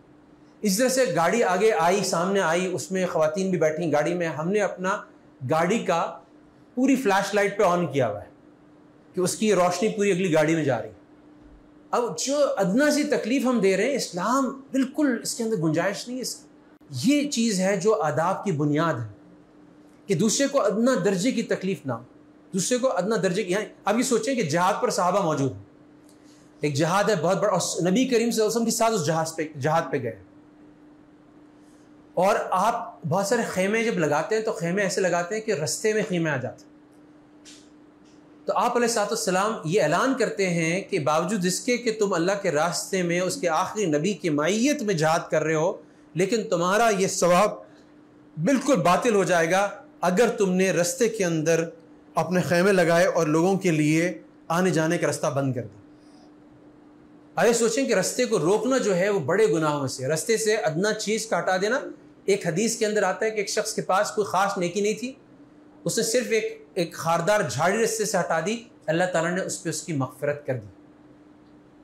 تو آداب کی جو معاشرت کے اندر آداب ہے، اس کی بنیاد یہ ہے کہ لوگوں کے لیے کیسے نشاط طبع کا، کیسے راحت کا، کیسے ان کے لیے سہولت کا ہم باعث بنے، کسی کے لیے بھی کسی رکاوٹ کا نام. یہاں تک بھی آداب میں لکھا گیا. ابھی ہماری ایک واٹس ایپ گروپ پہ ایک بڑی بحث چڑھی، بڑی دلچسپ قسم کی. انہوں نے کہا جی کچھ لوگ، خواتین، کچھ مسافر، کچھ ایسے حضرات ہوتے ہیں جن پہ کھانا نہیں جن پہ روزہ واجب نہیں ہوتا، اور کچھ کوئی ہندو ہو سکتا ہے ورک پلیس میں، اور کوئی کرسچن ہو سکتا ہے، تو ان کو کھانے پینے پہ پابندی کیوں لگائی جاتی؟ تو بحث یہ ہوئی کہ ان کو اوپنلی کھانا چاہیے، اوپنلی نہیں کھانا چاہیے. تو انہوں نے کہا نہیں، کون سی ایسی حدیث ہے، کون سا؟ اب میں حیران تھا کہ کون، یعنی ایک اندر سے طبیعت ہوتی ہے نا انسان کی، ایک فطرت ہوتی ہے، ایک ماں باپ کی تربیت ہوتی ہے. تو یہاں تک تربیت کی گئی ہے ہمارے دین کے اندر کہ کوئی چیز اگر میں یہاں آپ کے سامنے بیٹھ کے کھانا شروع کر دوں تو میرے لیے ضروری ہے یہ بات کہ میں آپ سب کو آفر کروں.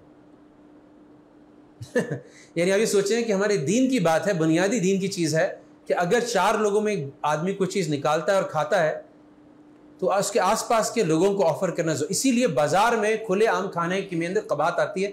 اس شخص سے حدیث نہیں قبول کی جاتی تھی، وہ بازار میں بیٹھ کے اوپنلی کھاتا ہے. اندر کی ریسٹورینٹ کے اندر کی بات نہیں کر رہا، سڑک کی بات کر رہا ہوں، بازار کی بات کر رہا ہوں، اور اپنی گاڑی کی بات بھی نہیں کر رہا. گاڑی میں اگر خاص طور پہ اگر تھوڑا سا اہتمام کر لیں، ظاہر ہے پردے دار فیملیز ہوتی ہیں تو ہم تھوڑا سا وہ ہوتی ہے اسکرین ہوتی ہے، وہ ہم لگا سکتے ہیں شیشوں میں، اس پہ کر سکتے ہیں.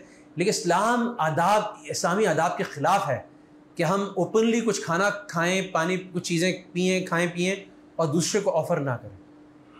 ایک بنیادی اسلامی آداب میں سے یہ بھی آداب میں سے ہے کہ ہم کوئی پھل یا کوئی ایسی چیز لے جائیں اور محلے والوں میں سے کچھ ایسے لوگ جو افورڈ نہ کر سکتے ہوں اور ہم ایسے تھیلی میں لے جائیں جس سے وہ پھل نظر آ رہے ہیں، دوسری چیزیں نظر آ رہی ہوں، اور سب کی نظریں اس پہ پڑیں، اور ہم ان کو گھر پہ بھی نہ بھیجیں اور وہ افورڈ بھی نہ کر سکتے. یہ ادنا سی تکلیف جو ہم نے دی نا، جو ان کی حسرت بھری نگاہ ہماری چیزوں پہ پڑی یا خوشبو ان کو آئی، یہ بھی اسلامی آداب کے خلاف. کیونکہ اسلامی معاشرت میں یہ ہے کہ کوئی ایسی چیز نہ ہو جس سے دوسرے کو حسرت ہو، جس سے دوسرے کو تما ہو. یعنی ہمارے دین کی خوبصورتی، اس کے جمال، اس کے احساسات کا آپ اندازہ تو لگائیں. تو اب جب ہم کسی کے سامنے کوئی روزدار ہے، اس کے سامنے کیسے طبیعت مانے گی، کیسی فطرت مانے گی کہ اس کو ابھی 6 گھنٹے اور بھوکا رہنا ہے، پیاسا رہنا ہے، اور میں اس کے سامنے خوشبودار کھانا جو ہے کھاؤں. تو ایک تربیت کی اور ایک اخلاق کی اور ایک آداب کی بات ہے نا کہ ہم وہ چیز جو ہے چھپ کے کر لیں. کھانے کو تو منع نہیں کیا جا رہا، سب کے سامنے نہ کھائیں. سو یاد رکھیے گا کہ اس کی جو صحیح اسپرٹ ہے وہ یہی ہے کہ کسی طرح سے بھی میں ایسا کام نہ کروں جس سے ادنا درجے کی دوسرے کو تکلیف ہو، دوسرے کے احساسات مجروح ہو، ان کی راحت، ان کی سہولت میں مداخلت پیدا ہو. اور اس پہ بہت بڑا اجر ہے، درجات کی بہت سربلندی. ابھی میں فریکوینٹ ٹریولر ہوں تو اب ایلبو اسپیس بڑی کم ہوتی ہے. اب آپ اگر بیچ میں بیٹھے ہیں آئل سیٹ کے اور ونڈو سیٹ کے درمیان، تو اب آپ کے پاس اتنا ہی اسپیس ہے جس پہ آپ اپنی کونی رکھ سکتے ہیں. اچھا، اب پہلے ہوتا تھا کہ جی میں کہوں کہ جی اچھا اتنی دیر اس نے رکھی، پیچھے میں کر لوں، آگے اس کی کر لوں. لیکن میں کہتا ہوں اتنا بڑا اجر مل رہا ہے، اتنی درجات کی بلندی مل رہی ہے. ایک حدیث میں آتا ہے کہ جو شخص، میں اس شخص سے، مفہوم ہے اس حدیث کا کہ میں اس شخص سے بیچ وسط الجنہ، بیچ جنت کے محل کا وعدہ کرتا ہوں جو شخص حق پہ ہونے کے باوجود جھگڑا چھوڑ دے. جو شخص حق پہ ہونے کے باوجود جھگڑا چھوڑ دے. آپ کہہ سکتے ہیں میرا حق بنتا ہے اس پہ، لیکن آپ نے پیچھے ہٹ گیا. آپ نے کہا اچھا ٹھیک ہے، میرا سیدھے ہاتھ والا اور الٹے ہاتھ والا یہ اپنا آرام سے رکھ لیں، اور میں اس 2-2.5 گھنٹے کی بات ہے نا، چلو مدینے سے واپس آ رہے ہیں 4-5 گھنٹے، جدہ سے واپس آ رہے ہیں 3-4 گھنٹے، لاہور سے آ رہے ہیں 2 گھنٹے. تو اس پہ جو میری اللہ کے غیبی نظام کے اندر جو میری ترقی ہوئی، میرے درجات کی بلندی ہوئی، جو اللہ کو کی رضا مجھے حاصل ہو، اس کا کوئی نعم البدل نہیں. ہمارے بچے بچپن میں کارپول کرتے تھے تو میری اہلیہ نے شکایت کی کہ بھائی وہ جو بچے دوسرے آپ کے دوستوں کے کارپول کرتے ہیں نا، تو آپ کو پتہ ہے بچپن میں ہمیشہ ہمارا جھگڑا ہوتا ہے، بھائی بہنوں میں جھگڑا ہوتا ہے کہ ونڈو سیٹ کس کو ملے گی، کنارے ہوا والی جگہ پہ کون بیٹھے گا اور بیچ میں کون بیٹھے گا. تو اب وہ بچے، میں نے کہا دیکھو یہ بچے جو ہے نا، یہ بھلے ان کو باری نہ ملے، ان کو بیچ میں بیٹھے تو اسی وقت سے ان کو جھکتا تولنے کی عادت ڈالو. اللہ تعالیٰ ان کو اتنا دیں گے, اتنا دیں گے, اتنا دیں گے, ہر طریقے سے دیں گے, کیونکہ دوسروں کی رعایت کریں گے, اپنا حق چھوڑیں گے مشکل جگہ. اگر یہ چیز ان کی صفت میں بچپن سے آ گئی, یہ آداب ان کے اندر بچپن سے آ گئے کہ دوسرے کی رعایت کرنی ہے, بس کے اندر گئے ہیں کسی بوڑھے کے لیے, کسی اماں کے لیے, کسی معذور کے لیے اپنی جگہ سیٹ سے اٹھ کے, اگر ان کے اندر اتنی قربانی بچپن سے آ گئی, اگر یہ اپنے آپ کو اجتماع کے اندر, تبلیغ کے اندر, عمرے کے اندر مشکل جگہ خود اختیار کر کے دوسری جگہ دوسروں کی راحت, تو ان کی نسبت اللہ سے تبدیل ہو گئی. یہ اللہ کے خاص ہیں, اللہ تعالیٰ ان کو الگ ان سے درجے کا کام دے گا. لیکن وہ ممکن نہیں ہے جب تک کہ ان کی آداب کی اور ان کی دوسروں کے احساسات کی اور خدمت کی ان کی باقاعدہ تربیت نہ کی جائے. اب آپ سوچیں کہ اگر اس وقت ہم ان اخلاق کی بنیاد پر, نبی کریم صلی اللہ علیہ وسلم کی تعلیمات کی بنیاد پر, اگر کراچی کے اندر ڈرائیونگ کے آداب کی ایک فہرست مرتب کریں تو اس کے اندر کیا ہوگا کہ ہم بلا وجہ کسی کو ہارن نہیں دے رہے, بلا وجہ کسی کو اوورٹیک نہیں کر رہے, بلا وجہ کسی کو سائڈ نہیں دے رہے. اگر کوئی جلدی میں جا رہا ہے, ہو سکتا ہے اس کو کوئی ایمرجنسی ہے, اس کو جگہ دے رہے ہیں, ایمبولنس کو جگہ دے رہے ہیں, کوئی پولیس کی گاڑی جا رہی ہے سائرن بجا کے اس کو جگہ دے رہے ہیں. تو بہت ساری چیزیں, لین ہم دیکھ کے چینج کر رہے ہیں, دوسری کی رعایت کر رہے ہیں. تھوڑا سا سب کے پیچھے جو اصل چیز ہے کہ گھر سے ہم اتنا بفر لے کے, اتنا مارجن لے کے گھر سے نکل رہے ہیں کہ ہمیں جلدی کی ضرورت نہیں, ہم بڑی راحت سے, بڑے سکون سے, بغیر ٹینشن کے ڈرائیو کرتے ہوئے جا رہے ہیں. اب صورتحال حقیقت میں کیسی ہے, اس کے بالکل برعکس. ایک روڈ ریج کی ایک رینکنگ ہوتی ہے. روڈ ریج کا مطلب ہوتا ہے کہ سڑک کے اندر جب کوئی ایکسیڈنٹ ہوتا ہے یا ایک دوسرے کے ساتھ کھٹ پٹ ہو جاتی ہے تو کون کس شہر کے اندر لوگ اتر کے ایک دوسرے کو گالیاں دینا شروع ہو جاتے ہیں, ایک دوسرے کے ساتھ دست و گریباں ہو جاتے ہیں اور ایک دوسرے کو مارنے لگ جاتے ہیں. تو ہم کو یہ کہتے ہوئے مجھے شرم آتی ہے کہ کراچی اس کے اندر ٹاپ پر ہے. روڈ ریج کے اندر جو رینکنگز مرتب ہوئی اس کے اندر کراچی ٹاپ پر ہے. اور اس کی وجہ کیا ہے کہ ہمارا دین جو کہتا ہے وہ تو مسجد کی حد تک ہے, وہ تو رمضان کی حد تک ہے, وہ عمرے اور حج کی حد تک ہے. وہ معاشرت میں تو آداب سے کوئی تعلق نہیں ہے اس کا. اگر وہی آداب معاشرے کے اندر آ گئے اور اگر ایکسیڈنٹ بھی ہوا تو اتر کے اگر حقیقی معنی مسلمان ہوگا تو وہ آگے سے پوچھے گا بھائی تمہیں کوئی تکلیف تو نہیں ہوئی. اب میرے ساتھ ایک واقعہ ہوا, میں ایسے کوئی اپنے آپ کو بہت نیک نہیں بتا رہا, میں نے ایسا بھی ہوا ہے کہ میں نے خود بھی اللہ معاف کرے زمانے جاہلیت میں لڑائیاں بھی کی, سب کچھ کیا. لیکن ایک دفعہ جو تھوڑی سی سمجھ آ گئی تو میں گاڑی چلا رہا تھا, بہت اچھا ڈرائیور شاید میں نہیں ہوں, تو کسی موٹر سائیکل کو سائڈ لگیا, وہ موٹر سائیکل میں میرے پیچھے آ گیا. جو کراچی پتہ نہیں چلتا کہ پیچھے آ رہا ہے, لوٹنے کے لیے آ رہا ہے, پیچھے آ رہا ہے, کوئی بات نہیں, تو وہ چیخنے لگا مجھ پہ نا, نیچے کرو شیشہ نیچے کرو. تو میں نے کہ یہ لوٹنے والا تو نہیں لگ رہا, آگے چل کے روک لیتے ہیں, اس کی پریشانی کیا ہے. وجہ سے میں گاڑی بھگاؤں, اس کو دوبارہ سائڈ ماروں, آگے جا کے روک لیتا ہوں. تو میں نے گاڑی جا کے آگے روک لی. اس نے بڑی چیختے ہوئے غصے میں کچھ برا بھلا کہتے ہوئے مجھ سے کہا شیشہ نیچے کرو. شیشہ نیچے کیا, شیشہ نیچے کر کے اس نے مجھے زور سے غصے میں ڈانٹ کے کہا کہ تم نے مجھے پیچھے سائڈ دی ہے. اچھا مجھے اور کچھ سوچا اس ہیٹ آف دا مومنٹ میں نے کہا بھائی میں گرم ہوا تو کیا فائدہ. تو میں نے اس کو ایک دم سے یہ جملہ پوچھا, میں نے کہا تم مسلمان ہو. جیسے ہی میں نے اس کو پوچھا اس کے تیور بالکل بدل گئے. اس کو بالکل ایکسپیکٹ نہیں کر رہا تھا کہ آگے سے وہ ایکسپیکٹ کر رہا تھا کہ اترے گا اور کچھ یہ بولے گا, پھر میں اس سے اونچا بولوں گا, پھر میں سیکوٹ لگاؤں گا, جو بھی سوچ رہا تھا. جیسے میں نے اسے کہا کہ تم مسلمان ہو تو وہ ایک دم ہلکی آواز, اسے دھیمی آواز میں کہا ہاں میں مسلمان. تو میں نے کہا میں بھی مسلمان ہوں, مجھے معاف کر دو, مجھ سے غلطی ہوگی. اب اس نے بالکل ایسے ہوتا نا جیسے جھاگ بالکل ایک دم بیٹھ گیا, اور ہاں کوئی بات نہیں ٹھیک ہے, اپنے سے چلا گیا, میں اپنے سے چلا گیا. تو بعض اوقات اتنی سی بات ہوتی ہے کہ آپ اگلے سے اتنی سی بات کریں گے اس کا غصہ بالکل رفع ہو جائے. میں اکثر ذکر کرتا ہوں ریسرچ کا کہ انہوں نے کہا کہ کچھ انسٹرکشنز دی, انہوں نے کہا برا سا منہ بنانا, غصے کی شکل بنانی, اور اسکرین پہ مسکراتا ہوا چہرہ شو کیا. جس کو مسکراتا ہوا چہرہ شو کیا اور اسے کہا غصے کی شکل نہیں بنی, مسکراتا ہوا چہرہ دیکھ کر آپ کا غصہ ویسے ہی رفع ہو جاتا. تو یہ جو چھوٹے چھوٹے اخلاق کے, آپس میں معاشرت کے, آپس میں ملنے جلنے کے جب آداب کو جب ہم فالو کرتے ہیں تو نہ صرف اللہ راضی ہوتے ہیں بلکہ آپس میں وہ معاشرہ بنتا ہے جو حقیقی طور پہ مدینے کا معاشرہ ہے. دیکھیں مدینے کی سیاست اور ریاست اور حکومت نہیں آ سکتی جب تک کہ مدینے کے اخلاق نہ آئیں, جب تک کہ مدینے کا حسن معاشرت نہ آئے, جب تک کہ مدینے کے آپس کے انٹریکشنز نہ آئیں. اگر گھر کے اندر بھائی بھائی سے دست و گریبان ہیں، بیوی میاں سے لڑ رہی ہے، ماں باپ سے بچے آداب سے پیش نہیں آ رہے، تو اب آپ سوچیں کہ وہ جو ریاست مدینہ کی قیام ہے تو بہت دور ہے، کیونکہ وہ تو اسی پہ بنتا ہے، عبادات میں، معاشرت میں، اخلاق میں، معاملات میں جب وہ سنتیں آتی ہیں پھر جا کے وہ سیاست کے اور حکومت کے اور ریاست کے لیول پہ آتی ہیں۔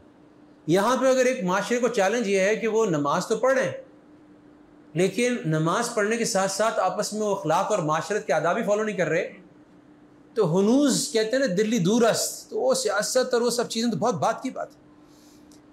اسی طرح سے ہمارے حرم کے اندر ایک بہت بڑی کرامت، بہت بڑا معجزہ ہے، ابھی میں ہو کے آیا ہوں، لاکھوں لوگ، حد سے زیادہ رش تھا، بھی یعنی میں 3 دن پہلے کی بات کر رہا ہوں، اتنا رش تھا، لیکن زیادہ تر مجمع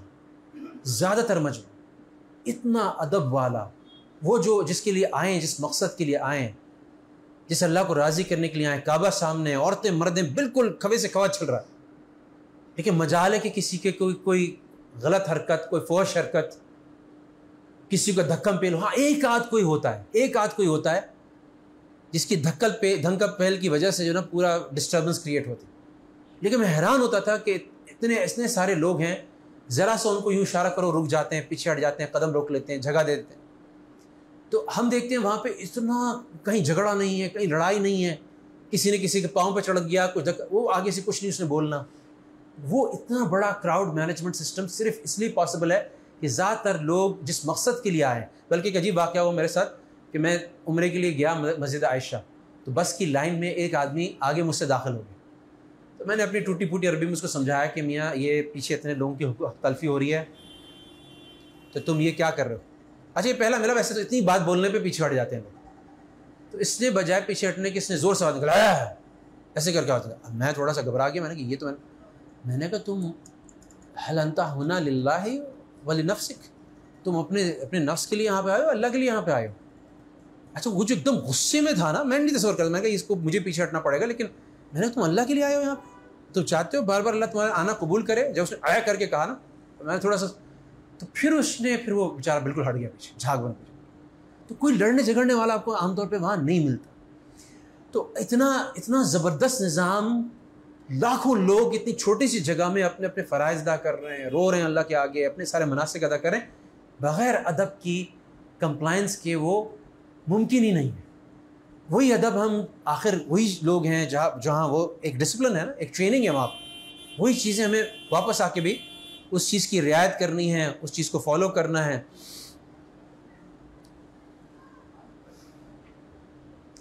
مسجد کے اندر، عین عبادت کے اندر، نبی کریم صلی اللہ علیہ وسلم کی ایک دعا ہے، اللہم انی اسألک تمام الوضوء و تمام الصلاۃ، میں آپ کے وضو کی پوری اس کی جو برکات ہے نا، پورا جو حسن اس سے مانگتا ہوں۔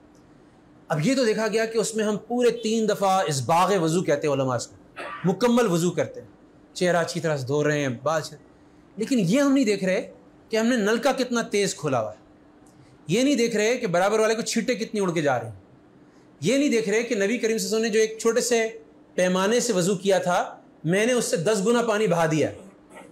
یہ نہیں دیکھتے کہ جب میں مسح کر رہا ہوں یا مسواک کر رہا ہوں تو ٹوٹی پوری کھلی ہوئی ہے، وہ جتنا وضو کا ثواب آپ کو مل رہا ہے اس باغ وضو کا، وہاں پہ وہ آپ کے ان سارے آداب کی پامالی کی وجہ سے وہ سارا نقصان بھی آپ کے نام اعمال میں لکھا جا رہا ہے۔ وہ جو آپ نے اسراف کیا، یعنی نبی کریم صلی اللہ علیہ وسلم کی تعلیمات کے وضو کے آداب میں سے بنیادی تعلیم یہ ہے کہ اگر کسی نہر پہ بھی وضو کرو تو اتنا ہی پانی استعمال کرو جتنا تمہیں وضو کے لیے ضرورت ہے۔ اب نہر میں کون سا پانی ایکسٹرا آپ یوز کر سکتے ہیں؟ نہر کا پانی تو نہر میں ہی گرے گا، لیکن وہاں پر بھی یہ تعلیم اور یہ ادب سکھایا گیا۔ اب میرے ساتھ ایک عجیب واقعہ ہوا کہ وہ اب یہ سلفی اور شافی حضرات ہوتے ہیں نا، یہ آپ کے پاؤں پہ چڑھ جاتے ہیں، یہ پاؤں کے استحصال میں، وہاں ایک انڈونیشین تھا، تو حرم کی چھت پہ میں نماز پڑھ رہا تھا، تو اب میں نے کوشش کی تھوڑا سا پاؤں ہٹاؤں، تھوڑا سا پاؤں آگے کروں، وہ دھیان بھی بٹ رہا ہوتا ہے نا، تھوڑا سا پاؤں پیچھے کرتے ہیں وہ پھر چڑھ جاتا ہے۔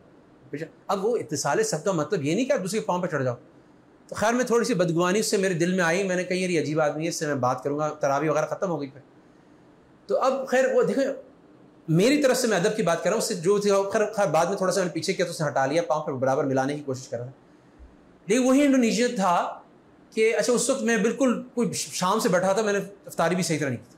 وہ الگ سے گیا, وہ میرے لیے کھجور اور پھر ایک پین کیک, پھر مجھ سے انگلش میں بات کرنے لگا, تم کہاں سے ہو. بڑا اس نے میرا وہ بڑا اکرام کیا, اور اکرام کرنے کے بعد بڑی مجھ سے بات چیت کی, کیونکہ تو میں نظر دیکھا کہ میں نے دیکھو کہ یہ چلو اس کی اپنے دین میں جو بھی تھی, جو اس کی مجبوری تھی, اس کی وجہ سے پاؤں پر چڑھ رہا تھا میرے, لیکن بعد میں اس نے اتنا میرا اکرام کیا اور سب مجھ سے پوچھا. اور واقعتاً میں بھوکا تھا اور میرا ارادہ تھا کہ 1 گھنٹہ اور مجھے حرم میں لگانا ہے, تو گھر جا کے کھاؤں گا تو دیر ہو جائے گی ذرا سا. تو اس نے وہ پانی بھی لا کے دیا, کھجور بھی لا کے دی, اور وہ کیا. اس کا میرا کوئی تعلق نہیں تھا. اور پھر جاتے جاتے مجھے اس میں ایسا جملہ کہا کہ I'll see you again. میں نے کہا کہاں, اس کہنے کی بات ہے, اس مجمع میں 20 لاکھ کے مجمع کہاں دوبارہ ملے گا. I'll see you again in جنہ, میں تمہیں جنت میں انشاءاللہ دیکھوں. تو یہ وہ آپس میں محبت ہے, وہ آداب ہیں, اور رعایت ہے ایک دوسرے کی, جو کرنے کی ضرورت ہے. علم کے اندر جب علم پڑھتے ہیں تو علم جو ہے کہتے ہیں ادب کے بغیر حاصل نہیں ہوتا. انور شاہ کاشمیری کے حافظے کی کہتے ہیں, ان کو بخاری ثانی کہتے تھے, کیونکہ وہ ایک کتاب جب ایک دفعہ پڑھتے تھے تو بڑا مشہور واقعہ ہے کہ ان کو ایک نایاب کتاب کے لیے دارالعلوم دیوبند سے بھیجا گیا, الازہر بھیجا گیا, مصر میں بھیجا گیا.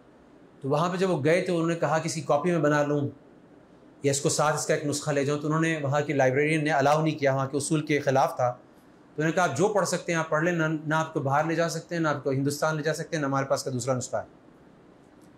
تو انور شاہ کاشمیری نے تھوڑا سا وقت لگایا اس کے اوپر, جب واپس آئے تو من وعن وہ کتاب نقل کرا دی اپنے شاگردوں کو. تو انور شاہ کاشمیری سے جب کسی نے پوچھا کہ آپ کے اتنے کمال حافظے کے پیچھے اور اس کمال علم کے پیچھے, ان کی جب ابھی بھی ہم جب دور حدیث کے اندر جو کتابیں پڑھتے ہیں تو شیخ تقی کی درس ترمذی ہو یا شیخ الحدیث کا کوئی ہو, تو وہ اکثر حوالے جو ہیں مولانا انور شاہ کاشمیری, وہ عبقری قسم کے عالم تھے, بڑے ایک یونیک تھے, اور ان کی تعبیرات کچھ یونیک بھی ہیں, اور ان کی بڑی علماء قدر کرتے ہیں, ان کو دیکھتے.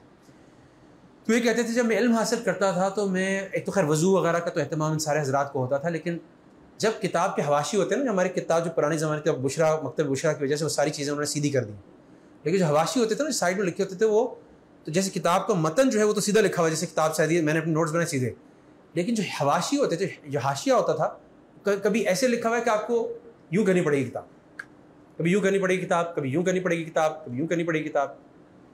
تو وہ کیا کرتے تھے, بجائے یہ کرنے کے وہ گھوم کے کتاب کو نہیں لاتے تھے, وہ دوسری طرف چلے جاتے تھے. یعنی ان کے دل میں کتاب کا ادب ایسا تھا کہ کتاب کی تقدس ایسا ہے کہ کتاب کو اپنے حساب سے میں نہ ڈھالوں, بلکہ میں اس کے حساب سے ڈھل جاؤں. تو اللہ تعالیٰ نے وہ کہتے ہیں کہ اس ادب پہ ہمیں یہ عطا کیا. جو محدثین, بڑے بڑے محدثین جو اس زمانے میں سفر کر کے ایک حدیث حاصل کرنے کے لیے کئی مہینوں کا سفر کر کے پہنچتے تھے. حضرت ابن عباس کے بارے میں آتا ہے, حضرت ابن عباس کے پاس کوئی پہنچا یا وہ کسی کے پاس پہنچے اور وہ باہر چلے گئے, انہوں نے کھٹکھٹایا نہیں دروازہ, کہ کیا معلوم شیخ کی استراحت کا, قیلولے کا وقت ہو, جب یہ نکلیں گے مسجد کے لیے نماز کے لیے تب میں ان سے استفادہ کر لوں. اور جب ان کو پتہ چلا کہ اتنے بڑے صحابی, اتنے بڑے تابعی آئے ہوئے ہیں, تو انہوں نے ان سے کہا کہ آپ نے مجھے کیوں نہیں پہلے کیا, مجھے پتہ ہی نہیں چلا کہ آپ یہاں باہر دھوپ میں بیٹھے ہیں. انہوں نے کہا میں جس نسبت سے اور جو علم حاصل کرنے کی اس کا تقاضا یہ تھا کہ میں آپ کے آرام میں مخل ہوں, اس ادب کا یہ تقاضا تھا. میں امریکہ سے پڑھ کے آیا تھا, تو ہمارے تو ادب امریکہ کی PhD میں کون سا ادب ہوتا ہے. تو میں جب مدرسے گیا تو میں تاولہ رکھا تھا, تاولہ جیسے ہوتا ہے, تو میں اس کے پھلانگ کے اوپر سے چلا گیا. وہ اچھے خاصے, حالانکہ میرے جو استاد تھے مجھ سے عمر میں کم تھے اس وقت بھی, لاہور کی بات کر رہا ہوں. میں زور کی ڈانٹ لگائی, ڈاکٹر صاحب ماذا فعلت, یہ کیا کیا آپ نے, انہا آلۃ العلم, یہ جو ہے علم کا آلہ ہے, آپ اس کے اوپر سے پھلانگ گئے. میں نے کہا یا اللہ, اور قلم کا ادب کیا ہے, اس کو کان کے اوپر رکھنا. نبی کریم صلی اللہ علیہ وسلم کی سنت, ہم تو سمجھتے ہیں درزی کا کام ہے, نہیں, یہاں پر اسلام کی سنت. تو علم کے اپنے آداب ہیں, اور جو ادب کے ساتھ علم کو حاصل کرتا ہے اس کا علم پختہ ہوتا ہے. خدمت کے اپنے آداب ہیں. یہ میں نے اپنے بڑوں سے سیکھا کہ ہم مسلمان جو ہوتے ہیں نا, جب جاتے ہیں واش روم وغیرہ, جہاز میں ٹریول کر رہے ہیں, واش روم گئے تو وہیں پانی چھوڑ کے آ گئے, وضو کر کے آئے, پانی چھوڑ کے آئے. یہ میں نے شیخ تقی کے بیان سے سیکھا کہ نہیں, اگلا جو آئے گا اس کو تکلیف ہوگی, تو تم سارا پانی جو ہے نا سکھا کے آؤ, باتھ روم کو ایسی کر کے آؤ کہ نہ اس میں بدبو ہو, نہ اس کے اندر پانی پڑا ہو, نہ کسی کو گنا ہے.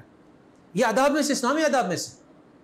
وہی نہیں معلوم کہ مولانا حسین احمد بدنی کا واقعہ ہے, مفتی شفیع کا واقعہ ہے, کس کا واقعہ ہے, عجیب واقعہ ہے میرے تو دل میں نے جب سنا تھا بچپن میں تو میں کہہ گیا کہ میں نے سوچا کہ اسلام میں کس قسم کے آداب.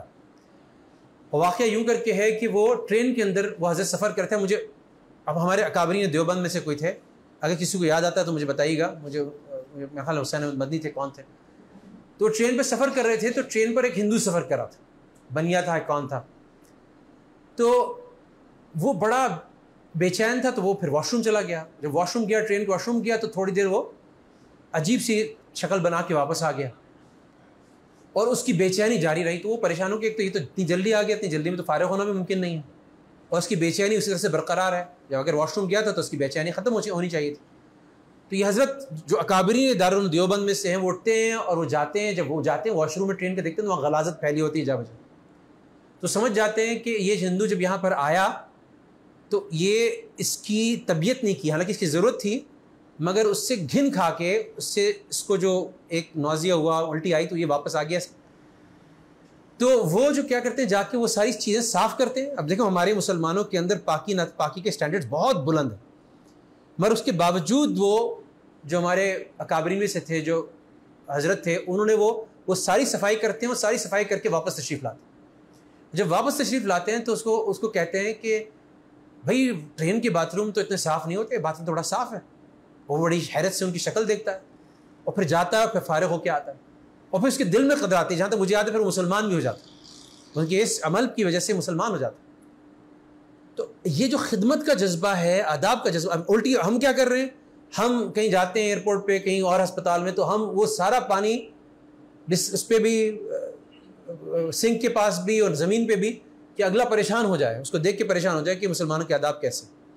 وہ ایک ویسٹرن غالباً جرمن تھا یا کون تھا, مسلمان ہوا,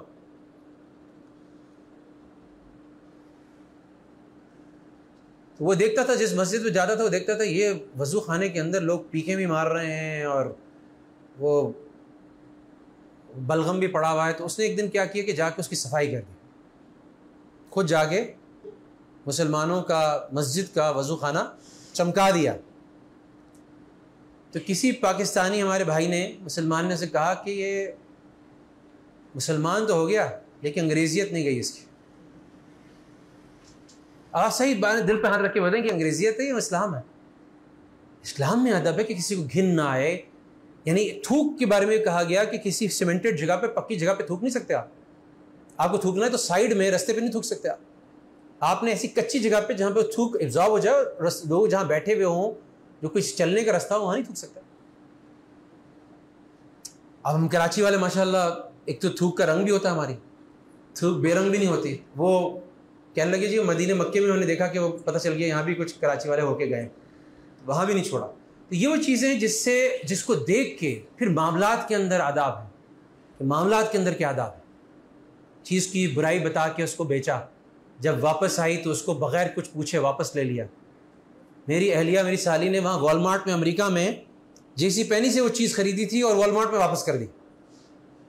یہاں فون کر کے دارالعلوم میں فتویٰ پوچھا کہ کیا ہم واپس کر سکتے ہیں. انہوں نے فتوے میں بتایا کہ ہاں جے سی پینی کی چیز والمارٹ والے اگر واپس لیتے ہیں ان کو بتانا پڑے گا کہ جے سی پینی کی چیز واپس کرنا. اور وہ لیتے تو کر سکتے.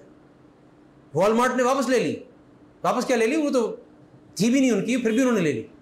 اور اس وقت والمارٹ سیلز کے اعتبار سے, بکری کے اعتبار سے دنیا کی سب سے بڑی کمپنی. $570 بلین کی ان کی سالانہ سیل ہے.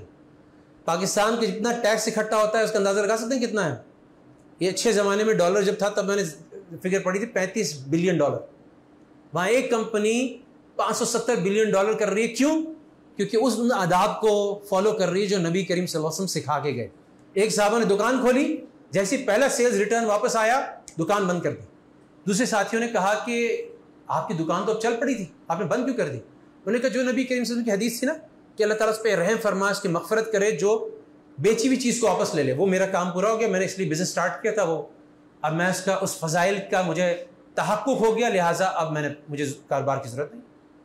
تو یہ ان کی موٹیویشن ہوتی ہے. تو کاروبار کے آداب میں اگر فالو کریں گے تو انڈونیشیا, ملیشیا کے اندر کوئی جنگ نہیں ہوئی. صرف مسلمان کاروباری حضرات جو پہنچے تھے اپنے معاملات سے, اپنے آداب سے, اپنے معاشرت سے, انہوں نے پورا کانٹیننٹ, ایک پورا انڈونیشیا, ملیشیا مسلمان کر دیا.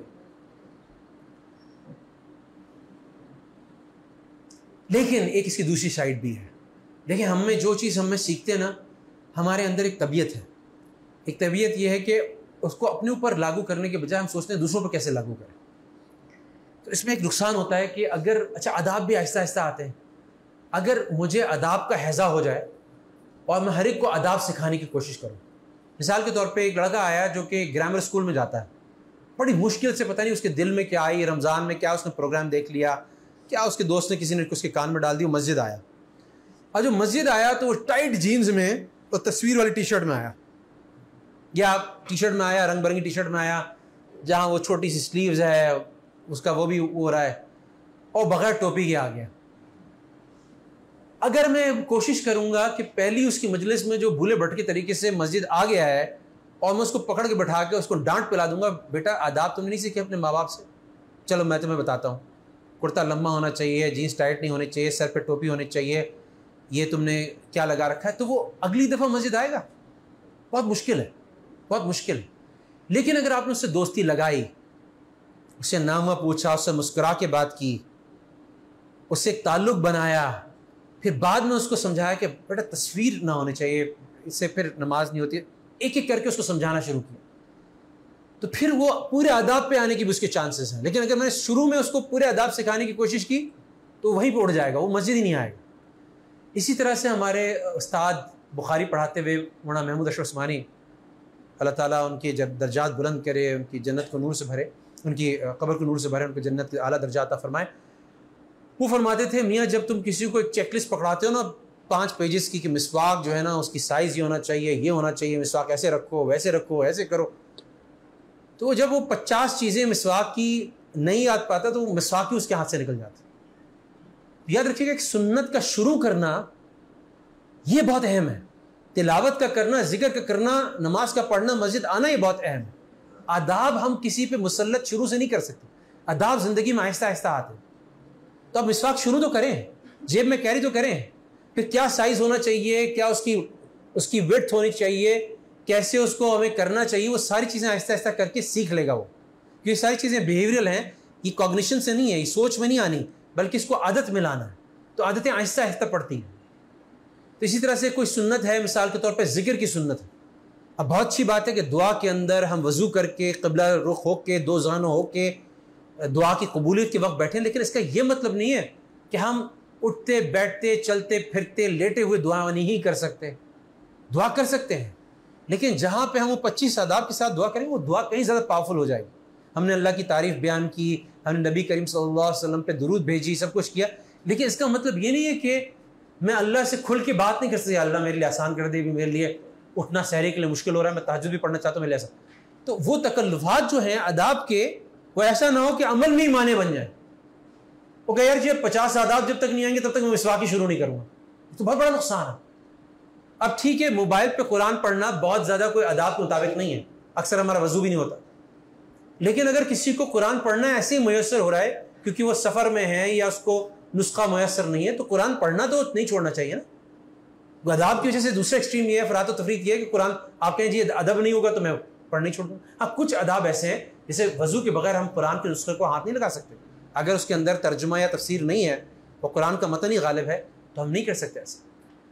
تو ہمیں ہر اس کے موقع کے حساب سے ہمیں دیکھنا ہے. سفر کے آداب میں بھی ریلیکسیشن ہوتی ہے, بیماری کے آداب میں بھی ریلیکسیشن ہوتی ہے, رائٹ. سو یہ ساری چیزیں ہیں. اب جب ہم آپ کو اہمیت دے کر, اس کو اس کا مقام دے کر, میں اپنے اور اپنے بچوں کی زندگی میں روزانہ کی تعلیم کے حلقے سے اس کو آہستہ آہستہ جب لانے کی کوشش کروں گا, تو وہ آہستہ آہستہ کر کے میرا بھی اور میرے گھر والوں کا بھی اور میرے بچوں کا بھی ایسا سیکنڈ نیچر بن جائے گا, ایسا عادت میں آ جائے گا کہ وہ پھر زندگی بھر نہیں بھولیں. جیسے ڈرائیونگ کے اندر ہمارے ہوتا ہے نا, وہ اگر مینول گاڑی ہے تو اس کا ہاتھ تلاش کر رہا ہوتا ہے کہ میں مینول گیئر لگا دوں, تو یہ ہمارے سب کانشیس لیول پہ, لاشعور کے لیول پہ وہ چیزیں ڈیولپ ہو جاتی ہیں, عادتیں ہمارے اس کا حصہ بن جاتی ہیں. اس کے بغیر میں جیسے بہت مشکل ہے میرے لیے کہ میں ہاتھ دھوئے بغیر کھانا کھاؤں, بہت مشکل ہے میرے لیے, میں نہیں کھانا کھا سکتا, مجھے کھانے میں مزہ ہی نہیں آتا. یہ عادت پڑ گئی پہلے کی, اب وہ جو عادت پڑ گئی تو اب اس کی مجھے فضیلت بھی حاصل ہو گئی, اس کا جو طبی فوائد ہیں کہ جرمز وغیرہ سارے ختم ہو جاتے ہیں, وہ بھی فائدہ حاصل ہو گیا. لیکن یہ بھی ادب ہے کہ کھانے کے بعد, یہ حدیث میں ہی آتا ہے کہ کھانے کے بعد بھی ہاتھ دھوئے جائے. اگر وہ چیز رہی ہے, اس پہ کوئی بیماری ہے, کوئی کیڑا آ کے کاٹتا ہے, تو یہ اسی کے اوپر ہے تو آداب کے اندر دنیا کی بھی پوری میری ذات کی، میری طبی میڈیکل، میری نفسیاتی، نہ صرف یہ بلکہ معاشرتی اور ایک آپس میں انٹریکشن کے لیول پہ، ایک فیملی لیول پہ، ایک مسجد کے لیول پہ، ایک ہینگ آؤٹ کے لیول پہ، جہاں پر ہم اکٹھے ہو رہے ہیں کسی دعوت میں، ہر طرح کی رعایت موجود ہے. لیکن ساتھ ساتھ مزیدار بات یہ کہ ان سب چیزوں میں اللہ بھی راضی ہو رہا ہے، اللہ کے رسول کے طریقے پہ بھی عمل ہو رہا ہے، حقوق کی رعایت بھی ہو رہی ہے، احسان جو مسلمان کے خاص شعار ہے اس کا بھی اس کو فائدہ مل رہا ہے. اور جب اللہ سے ملاقات کا وقت پیش آئے گا تو یہ ساری چیزیں کیونکہ ہم غیر محسوس طور پہ کر رہے تھے، ہم نے اپنی عادت بنا لی تھی، اس کے لیے خاص کوئی اہتمام اور محنت کی ضرورت بھی نہیں پڑتی تھی. تو جب ہم اپنی قبر میں پہنچیں گے اور اپنے اللہ کے سامنے پیش ہوں گے تو اس کا مستقل فائدہ دیکھیں گے. جیمس کلیئر نے کتاب لکھی ہے، اس کا نام ہے اٹامک ہیبٹس. اس میں کہتے ہیں کہ چھوٹی عادتیں ہیں، چھوٹی عادت. روزانہ میں وضو ایسے کر رہا ہوں کہ اس میں پانی نہیں بہا رہا، قبلہ رخ ہو رہا ہوں، مسواک کے ساتھ کر رہا ہوں، اذکار کے ساتھ کر رہا ہوں، اس کی دعا بھی پڑھ رہا ہوں، اور اس وضو کو بھی مکمل سنت کے مطابق مکمل کر رہا ہوں. اب یہ ایک عادت ایسی ہے کہ کتنے وضو روزانہ میں نے کرنے ہیں؟ 4-5 وضو تو کرنی ہے. پھر اس کو ملٹیپلائی کریں ایک ہفتے میں کتنے کرنے ہیں، پھر اس کو مہینے کے لیول پہ ملٹیپلائی کریں، پھر اس کو آپ ایئر کے لیول پہ ملٹیپلائی کریں، پھر ریمیننگ لائف پہ ملٹیپلائی کریں. اب ایک وضو کی عادت جو میری ٹھیک ہوئی اس کا ثواب جو ہے، اور ایک اللہ جو کہہ رہے ہیں کہ میں ایک اچھی چیز کا فائدہ جو ہے وہ 10 گنا 70 گنا زیادہ دے رہا ہوں. اب کہاں سے کہاں اس کا فائدہ پہنچ گیا. تو ایٹامک ہیبٹس کا مطلب یہ کہ ایٹم تو چھوٹی سے چھوٹی چیز ہوتی ہے نا، ایٹم کے لیول پہ میں زندگی میں چینج لے کر آتا ہوں، 1% چینج لے کر آتا ہوں ہر روز، لیکن وہ 38% ہو جاتی ہے پورے سال میں جا کے، اس سے زیادہ ہو جاتی ہے، 38 ٹائمز ہو جاتی ہے ایک سال میں جا کے. تو یہ چھوٹی روٹینز کی جو چیزیں ہیں، تعلیم کرانا ہے، آداب ہیں، سونا وہی ہے، وہی کھانا پینا ہے، وہی اٹھنا ہے، وہی مسجد جانا ہے، وہی کمیوٹ کرنا ہے، وہی گھر میں داخل ہونا ہے. عادت بنا لی گھر میں داخل ہوتے وقت سلام کر لیا، چاہے گھر میں کوئی ہے کہ نہیں ہے، کہ گھر میں فرشتے ہوتے ہیں اور دوسری مخلوقات بھی ہوتی ہیں. ہم نے عادت بنا لی. آج کل اکانومی کا بڑا کرائسس ہے. نبی کریم صلی اللہ علیہ وسلم نے حدیث بتائی، اس کے اندر 3 چیزیں بتائیں. ایک کہ جاتے ہی سلام کر لیا، اس کے بعد درود شریف پڑھ لیا، پھر قل ہو اللہ پڑھ لیا، اس گھر میں برکتیں ہوں. تو یہ عادت بن گئی، جس کی عادت بن جائے گی تو وہ مس نہیں کرے گا. تو جب ان سب چیزوں کی انشاءاللہ رعایت کریں گے تو ہمیں وہ حیات طیبہ بھی زندگی میں ملے گی، اور آخرت میں انشاءاللہ اللہ سے ملاقات کی بھی پوری تیاری ہو جائے. اللہ تعالی ہم سب کو اس کی توفیق عطا فرمائے، ان آداب کی رعایت کرنے کی، چاہے وہ انفرادی اعمال ہوں، اجتماعی اعمال ہوں، معاشرتی لیول پر ہوں. اور اس جو اللہ تعالیٰ نے ہم پہ احسان کیا، اس حسین، اس جمیل شریعت کی شکل میں، اللہ تعالیٰ ہمیں اس کا حق ادا کرنے کی توفیق عطا فرما اور اس کی رعایت کرنے کی توفیق عطا فرما. آخر دعوانا الحمدللہ رب العالمین. چند مختصر سے اعلانات ہیں اور پھر انشاءاللہ دعا کر لیتے ہیں ہم. سب سے پہلا اعلان تو یہ ہے کہ ہر ماہ کے دوسرے اتوار کو یہاں القرآن کورسز سینٹر میں القرآن کورسز نیٹ ورک پاکستان کے زیر اہتمام درس قرآن و حدیث کے سلسلے کا انعقاد ہوتا ہے. انشاءاللہ تعالی اگلا ہمارا درس قرآن و حدیث جو ہے وہ جو ہے اتوار 14 مئی کو منعقد ہوگا.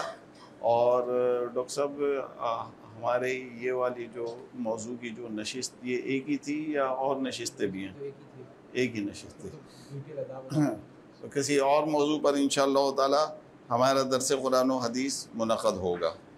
اور دوسرا اعلان یہ ہے کہ رمضان المبارک کے فوراً بعد انشاءاللہ تعالی القرآن کورسز کے تحت خواتین میں مختلف کورسز کا آغاز کیا جائے گا.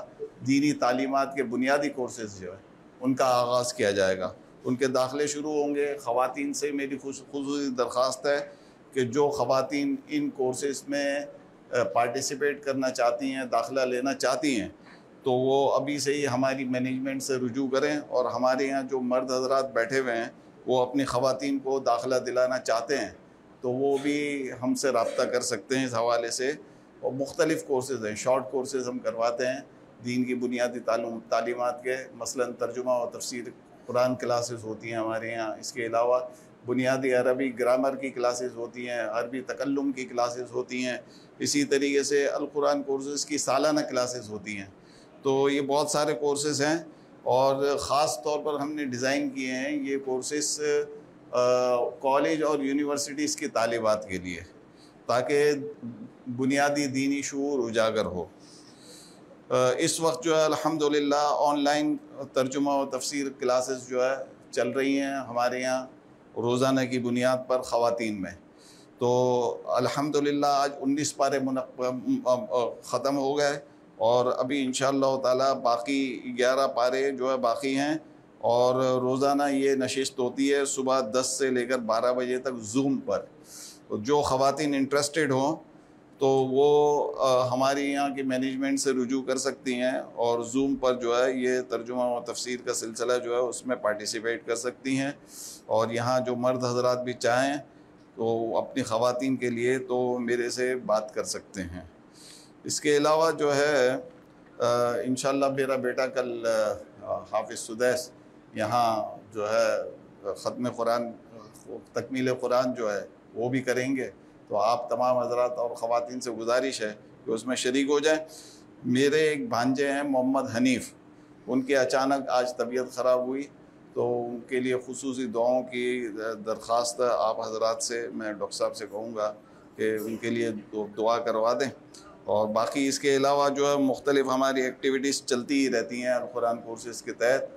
تو آپ کو ہم آگاہی دیتے رہتے ہیں گاہے بگاہے. تو مطلب یہ ہے کہ ہمارے آپ دست و بازو بنیں اس حوالے سے. اور میں ڈاکٹر صاحب سے گزارش کروں گا کہ دعا فرمائیں. الحمدللہ سبحان اللہ الحمدللہ لا الہ الا اللہ واللہ اکبر لا حول ولا قوة الا باللہ العلی العظیم الاول والآخر والظاہر والباطن بیدہ الخیر یحیی ویمیت وهو علی کل شیء قدیر. اللہم صلی علی سیدنا محمد عبدک ورسولک النبی الأمی وعلی آلہ وصحبہ وبارک وسلم. ربنا ظلمنا انفسنا وإن لم تغفر لنا وترحمنا لنكونن من الخاسرین. ربنا آتنا فی الدنیا حسنة وفی الآخرة حسنة وقنا عذاب النار. ربنا تقبل منا انك انت السميع العليم وتب علينا انك انت التواب الرحیم. یا اللہ یا ذا الجلال والاکرام یا اللہ ارحم الراحمین. یا اللہ جو قرآن پڑھا گیا یا اللہ ان حضرات کے جمع ہونے پہ یا اللہ اس بابرکت ساعت اور اس بابرکت یا اللہ محفل کی وجہ سے یا اللہ ہم سب کے گناہوں کو معاف فرما دے.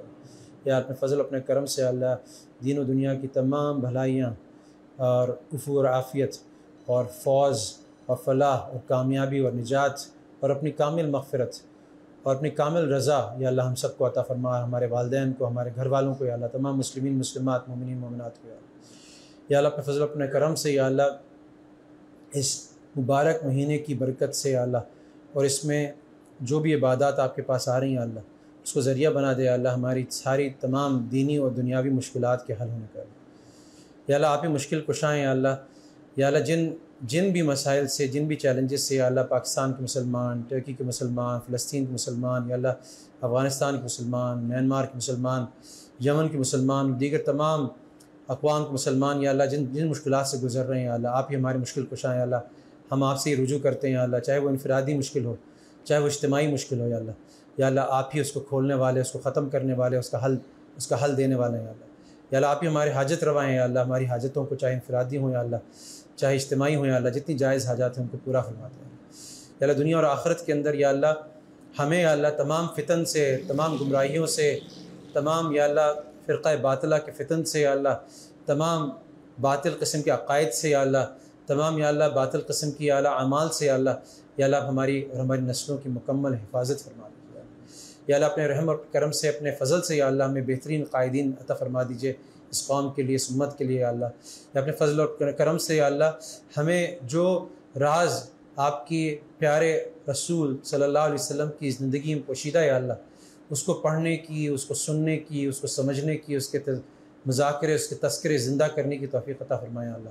اور اس کی جو خوبیاں، اس کی طیبات، جو اس کی جو یا اللہ برکات یا اس کے جو انوارات ہیں وہ اپنی ڈیلی لائف کے اندر یا اللہ اپنی روزانہ کی زندگی کے اندر یا اللہ اس کا زندہ کرنے کی توفیق عطا فرمائیے. ان آداب کے ذریعے سے، ان اعمال کے ذریعے سے جو آپ علیہ السلام ہمیں سکھا کے اس دنیا سے چلے گئے یا اپنے فضل و کرم سے یا اللہ محض اپنی اعلیٰ مہربانی سے یا اللہ جتنے یا اللہ اس وقت جتنے بھی مسائل ہیں اللہ ان کا حل یا اللہ آپ میں عطا فرما دیجیے یا اللہ. یا چند ساعت اس مبارک مہینے کے باقی ہیں اللہ اس میں ہماری کامل مغفرت بھی فرما دیجیے یا اللہ. ہمیں جہنم سے نجات بھی عطا فرما دیجیے یا اللہ. یا اللہ ہم پر رحمت کی بارشیں بھی برسا دیجیے یا اللہ. یا اللہ جب یہ ماہ ختم ہو تو یا اللہ ہم بہتر مسلمان ہوں، جس اس روزے کا مقصد جو آپ نے اپنے کتاب میں فرمایا کہ تقویٰ ہمیں حاصل ہو جائے، یا اللہ اس تقویٰ میں بھی یا اللہ ہم اس کو سیکھنے والے، اس کو بڑھانے والے، اس کو سنوارنے والے یا اللہ، اور اس کو سیکھنے والے، اس کو ساری زندگی پہ محنت کرنے والے بن جائیں، وہ ہمارے اندر داخل ہو جائے یا اللہ، احسان کی کیفیت ہمارے اندر آ جائے یا اللہ، آپ سے رجوع کرنے والے بن جائیں یا اللہ، اور جتنے رذائل ہیں اللہ، جتنے برے آداب ہیں، بری عادتیں ہیں، جتنے رذائل ہیں اللہ، جس سے کسی کو تکلیف ہوتی ہے اللہ، جس سے ہمارا اپنا نقصان ہوتا ہے اللہ، جو دین کے مطابق نہیں ہے اللہ، ان سے نجات پانے والے ہو جائیں۔ صلی اللہ تعالیٰ علی خیر خلق محمد و اصحابہ اجمعین برحمتک۔